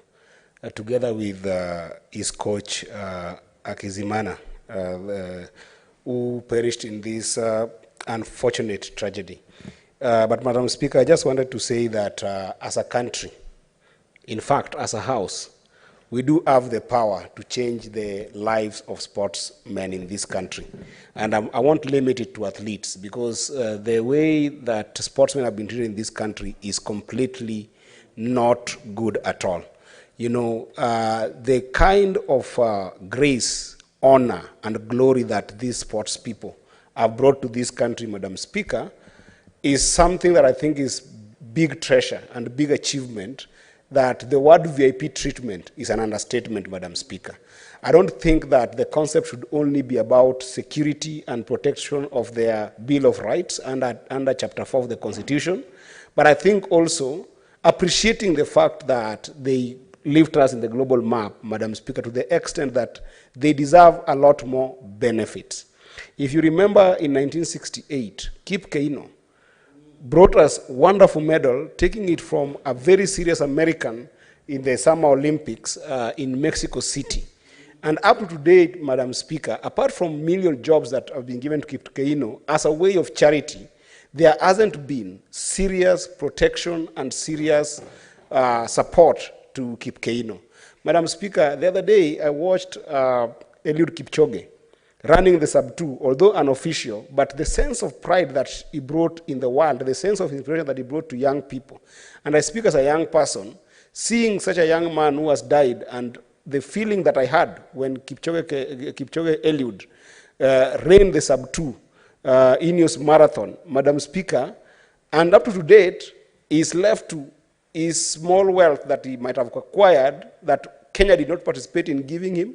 It's just that the competition that he has gotten is where he has gathered this kind of wealth. Wanjiru has been mentioned in this house. The other day, Faith Kipyegon, Madam Speaker, did a wonderful double of gold medal, actually last year, to this country. The greatest honor that she gets is being invited to Jeff Koinange show and celebrated in Jeff Koinange show, and there is nothing to the name of Faith Kipyegon. Today, as we speak, Madam Speaker, the country cannot forget one young man called Dennis Oliech, who in 2002, Madam Speaker, took this country single-handedly as a captain to Sakafa and made us win Sakafa in 2002. And then, through his own earnings, Madam Speaker, motivated the team, even funded part of the team's bills, so that 2004, he took us to the African Cup of Nations, Madam Speaker. If you look at Dennis Oliech's life today, Madam Speaker, in a country that we have a president, we have senators, we have MPs, my heart bleeds when I look at that young man, Madam Speaker, and the way he has just been left as if he has never contributed anything to this country. Where I come from, Madam Speaker, in Migori County, young people cherish sport because sport unites us. If you come to the Lake region, where you can be able to enjoy good soccer, is Migori County. You know, Migori Youth Academy, that a young man called Aziz started from nothing. Abdiaziz is a young man who was simply an M-Pesa attendant. And he has built a team that was in the second league in this country, Madam Speaker. And they almost qualified for the Premier League. And Madam Speaker, if you look at a young man like Ouma in that team, nobody gives them opportunity to be able to excel. So I think that I want to appeal to us as members of parliament. The political class cannot continue being selfish to the extent that the elite political class in this country enjoys security like 100 policemen, to some extent 50 policemen, amazing vehicles, amazing retirement packages. And these young people, the youth who are suffering in this country and trying to make a life for themselves. Look at Lupita Nyong'o, Madam Speaker, a wonderful young lady from the Lake region, coming and participating in the creative industry and becoming the first one to be recognized with serious awards when she did the, when she did the 12 years a slave, Madam Speaker. All that Lupita Nyong'o gets in this country is simple glory by being invited in some few interviews here and there. We need to change our mindset. And I'm going to invite my friend, Senator Chege, as I finish, Madam Speaker, in 2 seconds.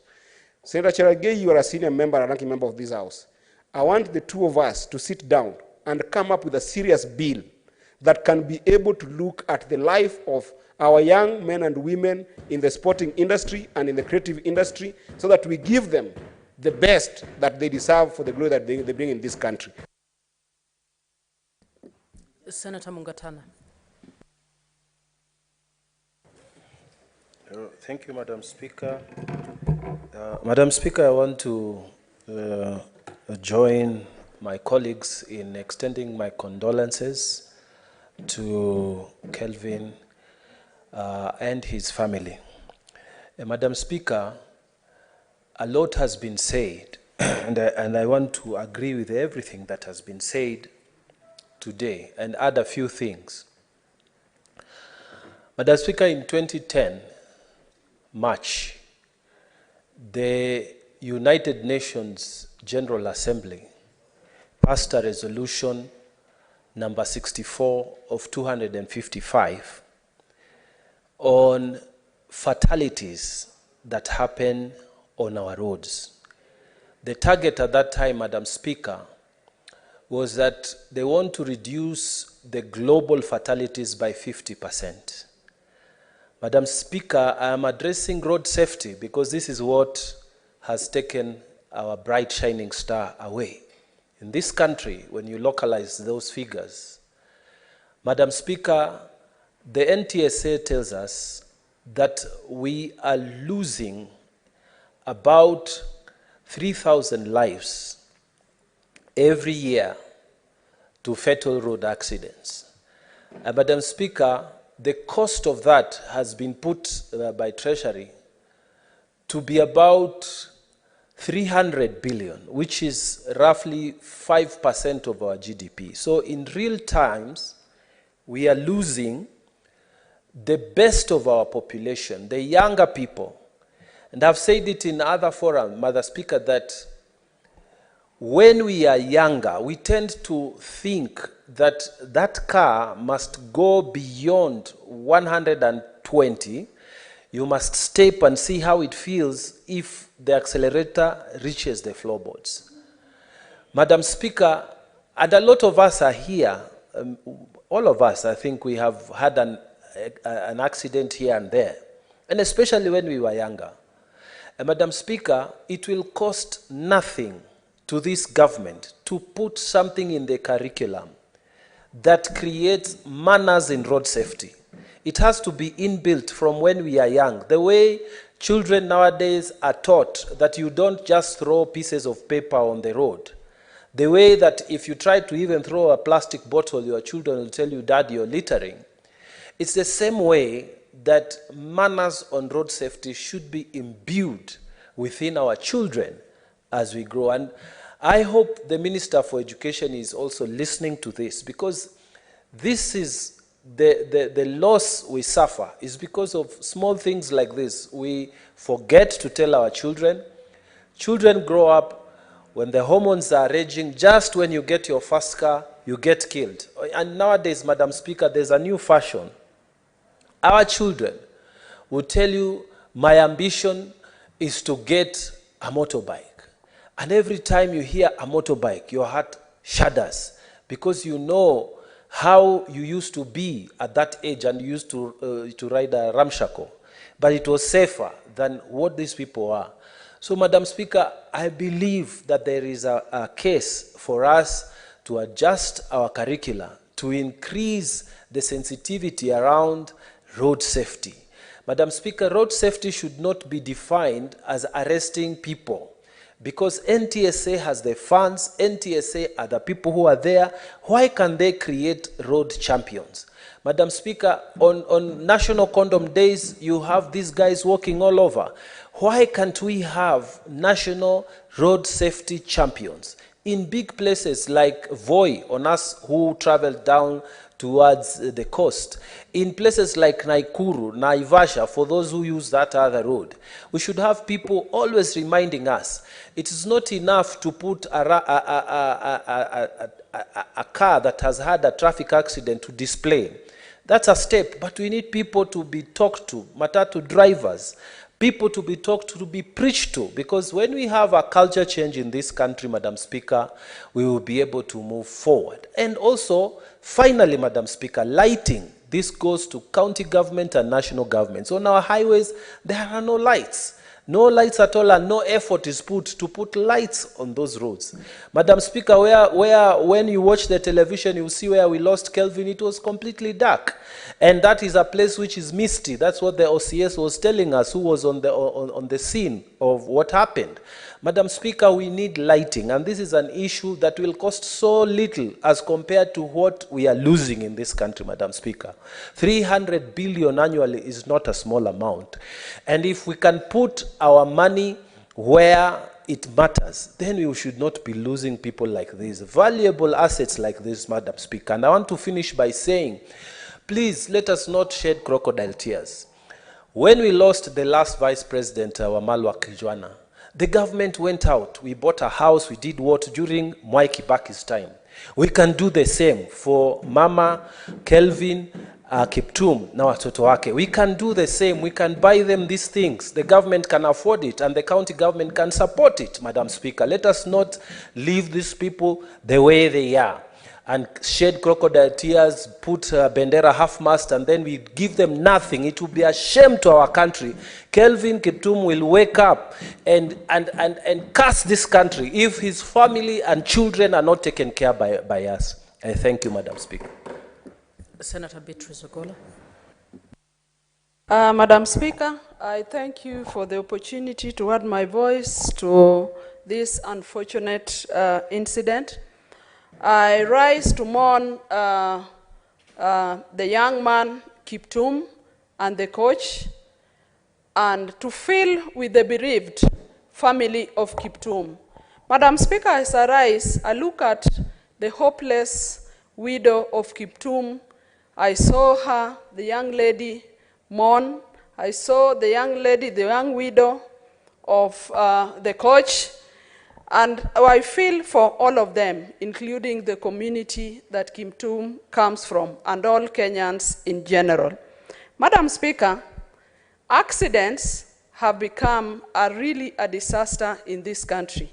The other time when this house was discussing Shakahola, I was thinking, how many Kenyans lose their lives in our roads daily? Every night we hear of buses crashing, some from Kampala crashing in the middle of the night and killing over tens of people. And Madam Speaker, when the buses crash or the accidents that we get, we only hear of the ones that are lost at that particular scene of the accident. But look at the massive injuries that occur and the people that are taken to hospital. A number of them lose their lives. A number of them, even if they survive, they can never go on with their lives, Madam Speaker. And on this note, Madam Speaker, as I mourn Kiptum, I also mourn the many, many borders that lose their lives in this country. Madam Speaker, in the sub-county where I come from, that is Newa constituency, It's an everyday happening. We have a company called Sukari Industries. The tractors from that Sukari industry, the daily occurrence in my constituency, Madam Speaker, is either pedestrians that are crushed on the roads, adding to the many number of accidents that we are speaking about. The many border borders that are crushed in their constituency, losing their lives to the tractors owned by Sukari industry. Madam Speaker, we have one young man that lost his life in Ndewa, just amongst the many that we have in that constituency, called Anyona. He joins the inventory of sports people. He joins Kiptum. He lost his life, a sportsman, a young man that was struggling in the village, training schools in the vicinity, training netballers and training volleyballers. That man lost his life one evening when he was driving home, his border, because of a careless motorist who had been at a pub drinking the whole day. Then he leaves driving while drunk. He crashed that man, and we lost that young man, Anyona, leaving two young widows with younger children, Madam Speaker. That is the story we have as we mourn Kiptum today. But the story of Ndewa will also be written in the books of history in this country because of Sukari industry. We are losing even the loaders, even the workers of that company. So accidents, Madam Speaker, is one incident that this country must look into, Madam Speaker. I challenge the county government where Kiptum comes from, that as we bury and as we mourn and bury Kiptum, the county government and even the national government must come, because Kiptum was an investment to this country.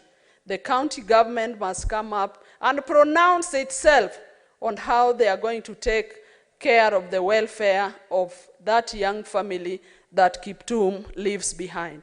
Madam Speaker, as I wind up on my speech, I would like to say that accidents are a disaster in this country, and the country must look into it. We must not keep on losing our people, not only athletes, but even the pedestrians on the roads. The matatu, people boarding matatus on our roads. We see the Nissans crashing on the roads every day. What is our traffic department doing? Other than enforcing the laws, then that department must embark on a public education for our people.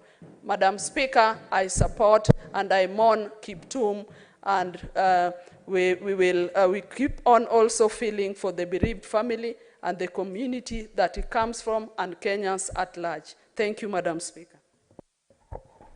Senator Thangwa. Thank you very much, Madam Speaker. I also rise to give my condolences to the family of Kiptum, and especially his father, Cheruyot, who you could see the pain when he said his only son is gone, Madam Speaker. But as we speak, when I hear maybe they need drivers, maybe they need security, I ask myself, you know, in our culture, when you get money and you start having all these things, the community might shun you. They say, you just got money, now you're not even talking to us, you have a car, you have a driver. But I think what we really need is two things, Madam Speaker. That is sensitization, education. When somebody amasses such kind of maybe wealth, and also you're known all over, you become a celebrity overnight, all you need is to be trained on how to manage that, Madam Speaker.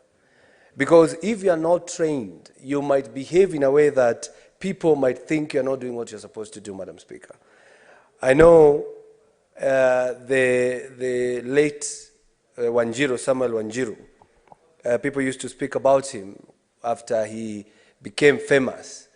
And you know, even the way he was walking and talking, and people could say, this person is not talking the way he was talking earlier. And maybe because, Madam Speaker, they are not told what to do once you get to such status, Madam Speaker. Education is very important. They even need to be taught how to manage their finances, Madam Speaker. Because, as it was said here, you get millions of shillings overnight.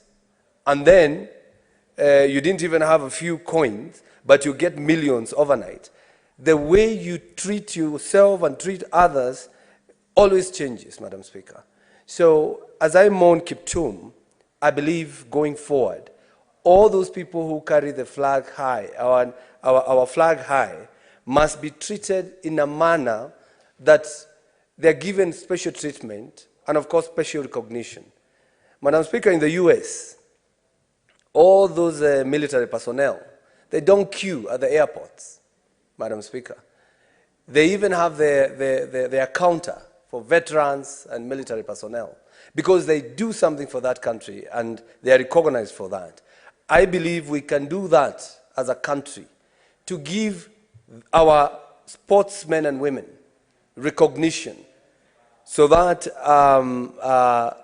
as they are even trained and educated on how to live with the new fame, they'll be able also to, what I can say, kujivunia kwa wa Kenya, Madam Speaker. The issue of accidents. I am the chairman of the Roads and Transportation Committee. And in the last session, we invited the NTSA boss to come and explain to us what they are doing to curb road carnage.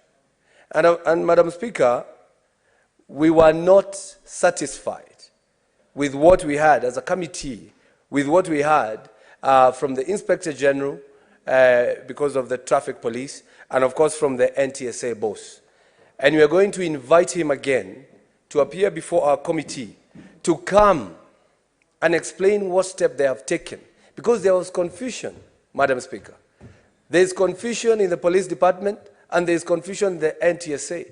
NTSA say we are only doing policy. Police say we are only implementing what NTSA say.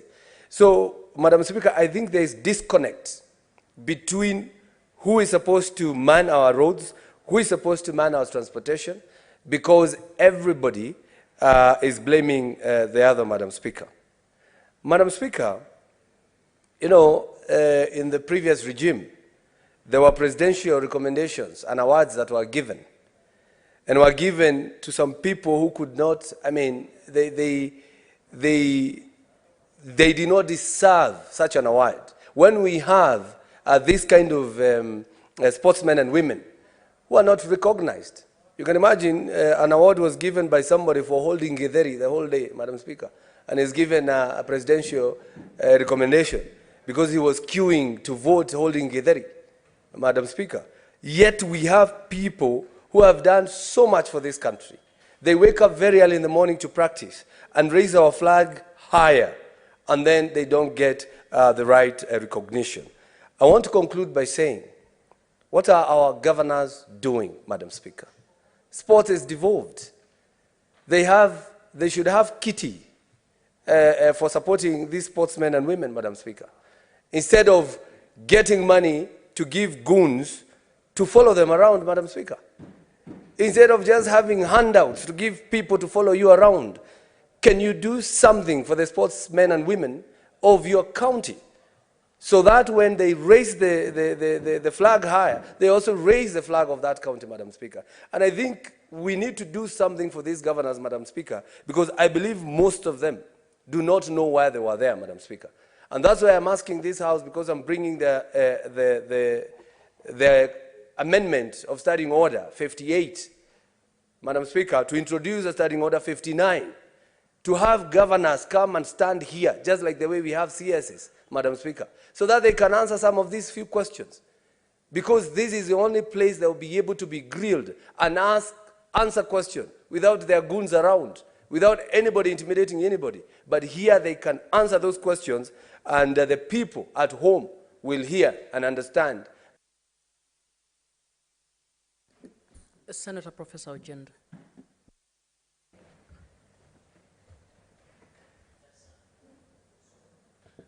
Thank you, Madam Speaker. Let me come to the dispatch desk to commiserate with the family of the late Kelvin Kiptum in solidarity with the Senator for Elgeyo Marakwet and the Senator for Nandi. Madam Speaker, running sub 2-2 in the marathon for 5 times is no mean task.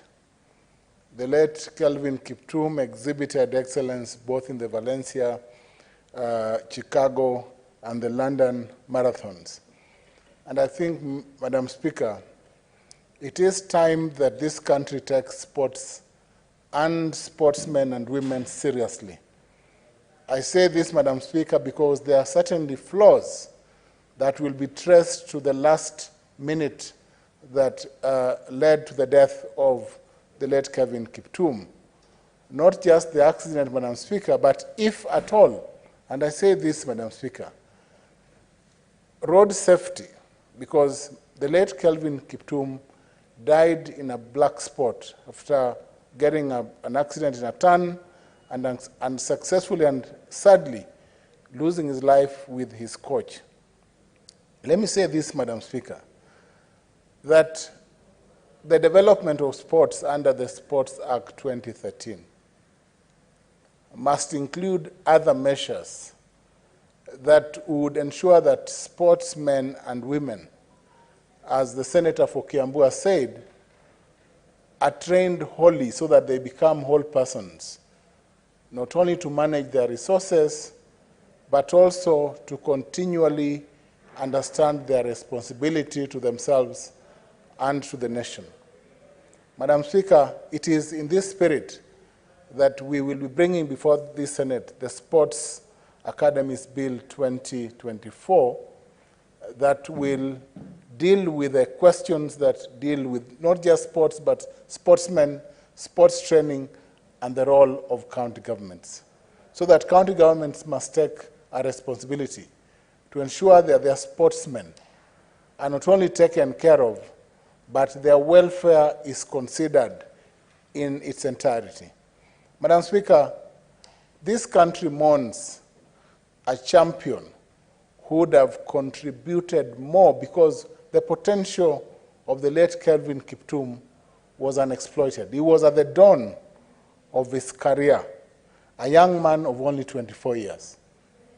And it must be a lesson to those who have been left behind, the young athletes, that they must also dedicate not just their training to the late Kelvin Kiptum, but also to emulate and to go further and beyond. Madam Speaker, how I pray that the county government of Elgeyo Marakwet can give the late Kelvin Kiptum a deserving send-off, and I also urge the national government and the state to take up this matter seriously. I'm glad, Madam Speaker, that the Minister for Sports, Ababu Namwamba, has taken up this matter seriously, and that this is the way to go, including renaming the stadium in Elgeyo Marakwet in the name of the late Kelvin Kiptum. I pray, Madam Speaker, I support the adjournment motion. When we lose heroes in this country, we must celebrate them. But it is more important, Madam Speaker, to celebrate them during lifetime. And as the Senator for Kiambu said, youth, sports, the development of youth and sports will eradicate some of the vices that the Senator has referred to. And it is upon each senator and each elected member to also enhance or improve sports during your free times by allowing the youth to compete in sports. That way you will remove some of the people that the Senator has called goons from the streets. I think they're not goons, those are security, and we must also respect them because they also play a role. Thank you, Madam Speaker. Senator Onyonka. Madam Speaker, thank you very much for giving me this opportunity to vent and look at this issue. I would like to correct my leader, Honorable the Senator of Kisumu County, that goons are goons. they cannot be part of security. When you need security, you go to the police and you ask them to give you the security that you need. If he doesn't have a problem with goons in his county, in my county, I'm suffering from that ineptitude, Your Excellency. I want to say that I heard the story about when the late Kiptum died, because I was in the studio with the Honorable Madam Sholei. And she was actually in tears because she said the week before he had visited her house and they had discussed, and they were discussing the issues about how he had done well and what was the agenda and what needed to be done. In fact, there was a small tangential excitement about the discussions according to her, and that is they were planning to introduce a marathon for Eldoret City when it was going to be launched in December, and she was saying they were very excited about all that. Unfortunately, the gentleman passed on. I've listened very carefully what my colleagues have talked about, and this is something in our republic we keep talking about over and over and over. Madam Speaker, the way we handle, leave alone even the athletes, the way we handle ourselves. You have a Kenyan who struggles and goes and wants to become a superstar, whether they are going to be actors, whether they're going to be athletes, whether they're going to be footballers. And normally we treat them casually, Madam Speaker, very casually. The heroes that we were supposed to reward and to encourage so that then they can mentor the young athletes, they can mentor the young successful footballers, they can mentor the young artists, content creators and all that. The problem you have, Madam Speaker, is that even when you have government funding to some of these things, it usually never gets to the people who actually deserve this money. The second issue that we either also deal with it casually or we deal with it ineptly is the issue that once an athlete in Kenya has been successful and he has done well, and you know there are time bracket, the time from when somebody does well and the time when he gets out of the running or the playing of football, after they have, when they get into that, the period is normally not more than 5 years. You remember the Rudisha story, you remember all these great athletes, they take a very short time because the training wears down the body and everything. Why is it that we do not even create a special insurance for our athletes? Why is it that when our athletes go for practice and they run, we don't even give them special insurance to deal with their injuries, to deal with their challenges? Madam Speaker, I don't even think in our republic we have a single university that will give students a scholarship because they run well. We don't have that. We don't have a single university in Kenya that will take students who are Kenyans and give them an opportunity so that then they can then excel and they can make our country grow better. Madam Speaker, if you're aware, which I'm sure you are, about 2 months ago, a Kenyan girl was actually number 2 in the Wimbledon Championship. She's called, her name passes me right now. She's called Kutonyi. Because I attended the Lawn Tennis Association Championship. It was actually an international event. And nobody shows up. The minister doesn't show up. The deputy minister doesn't, or whoever that is in charge in the ministry doesn't show up. The Kenya Lawn Tennis Association is struggling because of CBC. They're supposed to introduce tennis into the schools. Nobody listens to them. I mean, we have all the potential that we need to succeed and make sure our country produces the best athletes. Look at what is happening to our football. We can't even go to the Africa Championships. The stars that used to be there, the Oliechis, the gentleman who was playing for Liverpool, look at all of them. Once they finish playing football, they can't even given a simple job in the government. Before, athletes would be rewarded at the government because they would then continue with their lives as they are trying to engage also in sports to encourage the young ones to work. I would like to plead with this House. I would like to plead with our counties. And my colleagues, Senator Ojienda has said it very well. Why are the county governments not seriously? I am sure if you check out, Madam Speaker, to see how many county governments have got sports directors, and see whether these sports directors are given funds so that then they can encourage the youths to participate in sports. In fact, if it wasn't for CDF, which I saw in the last financial year, had so many activities running in Kisii County. We had football tournaments from the members of parliament. We had football tournaments by the women rep.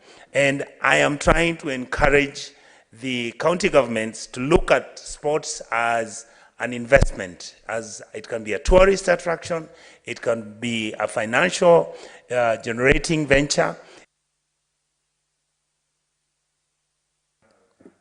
Thank you. The tennis player is Angela Okutoi. Senator Murgur.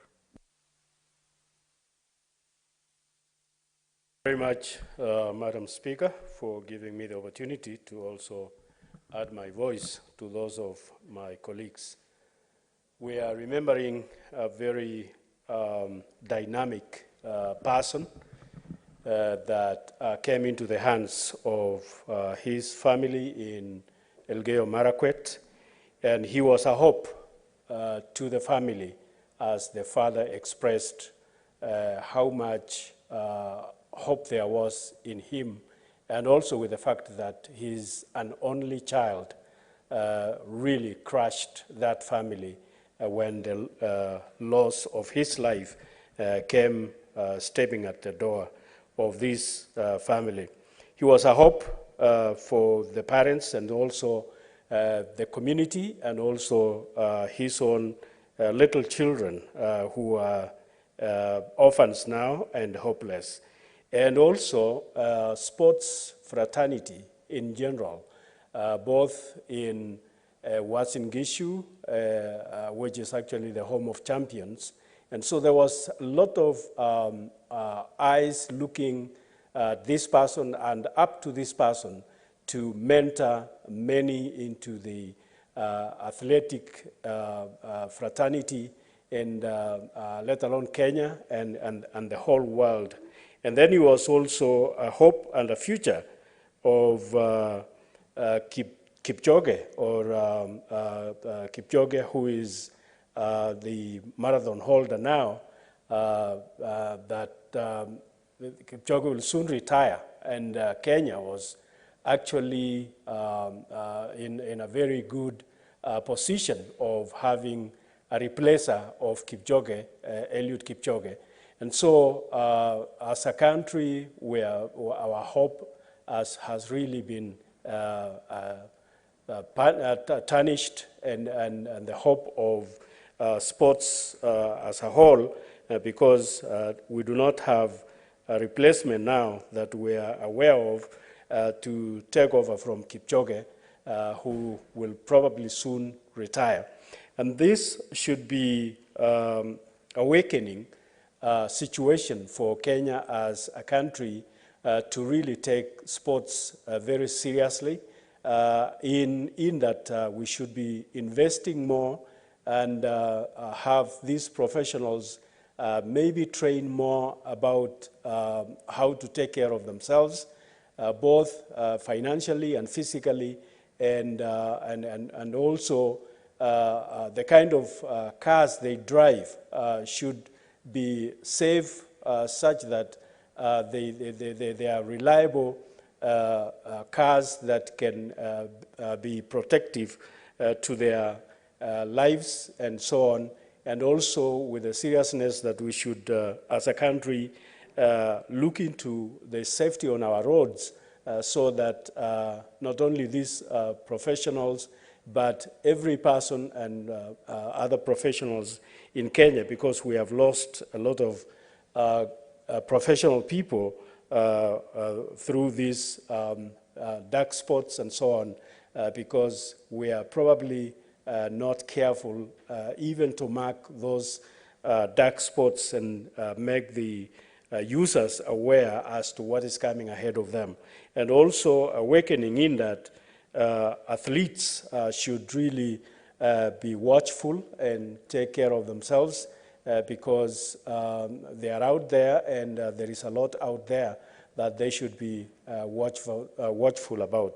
And so we are mourning a very a person that we looked up to and our future for athletics. Thank you. Honorable Senators, having concluded debates on the adjournment motion and further to standing order number 34-7, the Senate stands adjourned until Tuesday, 20th February 2024 at 2:30.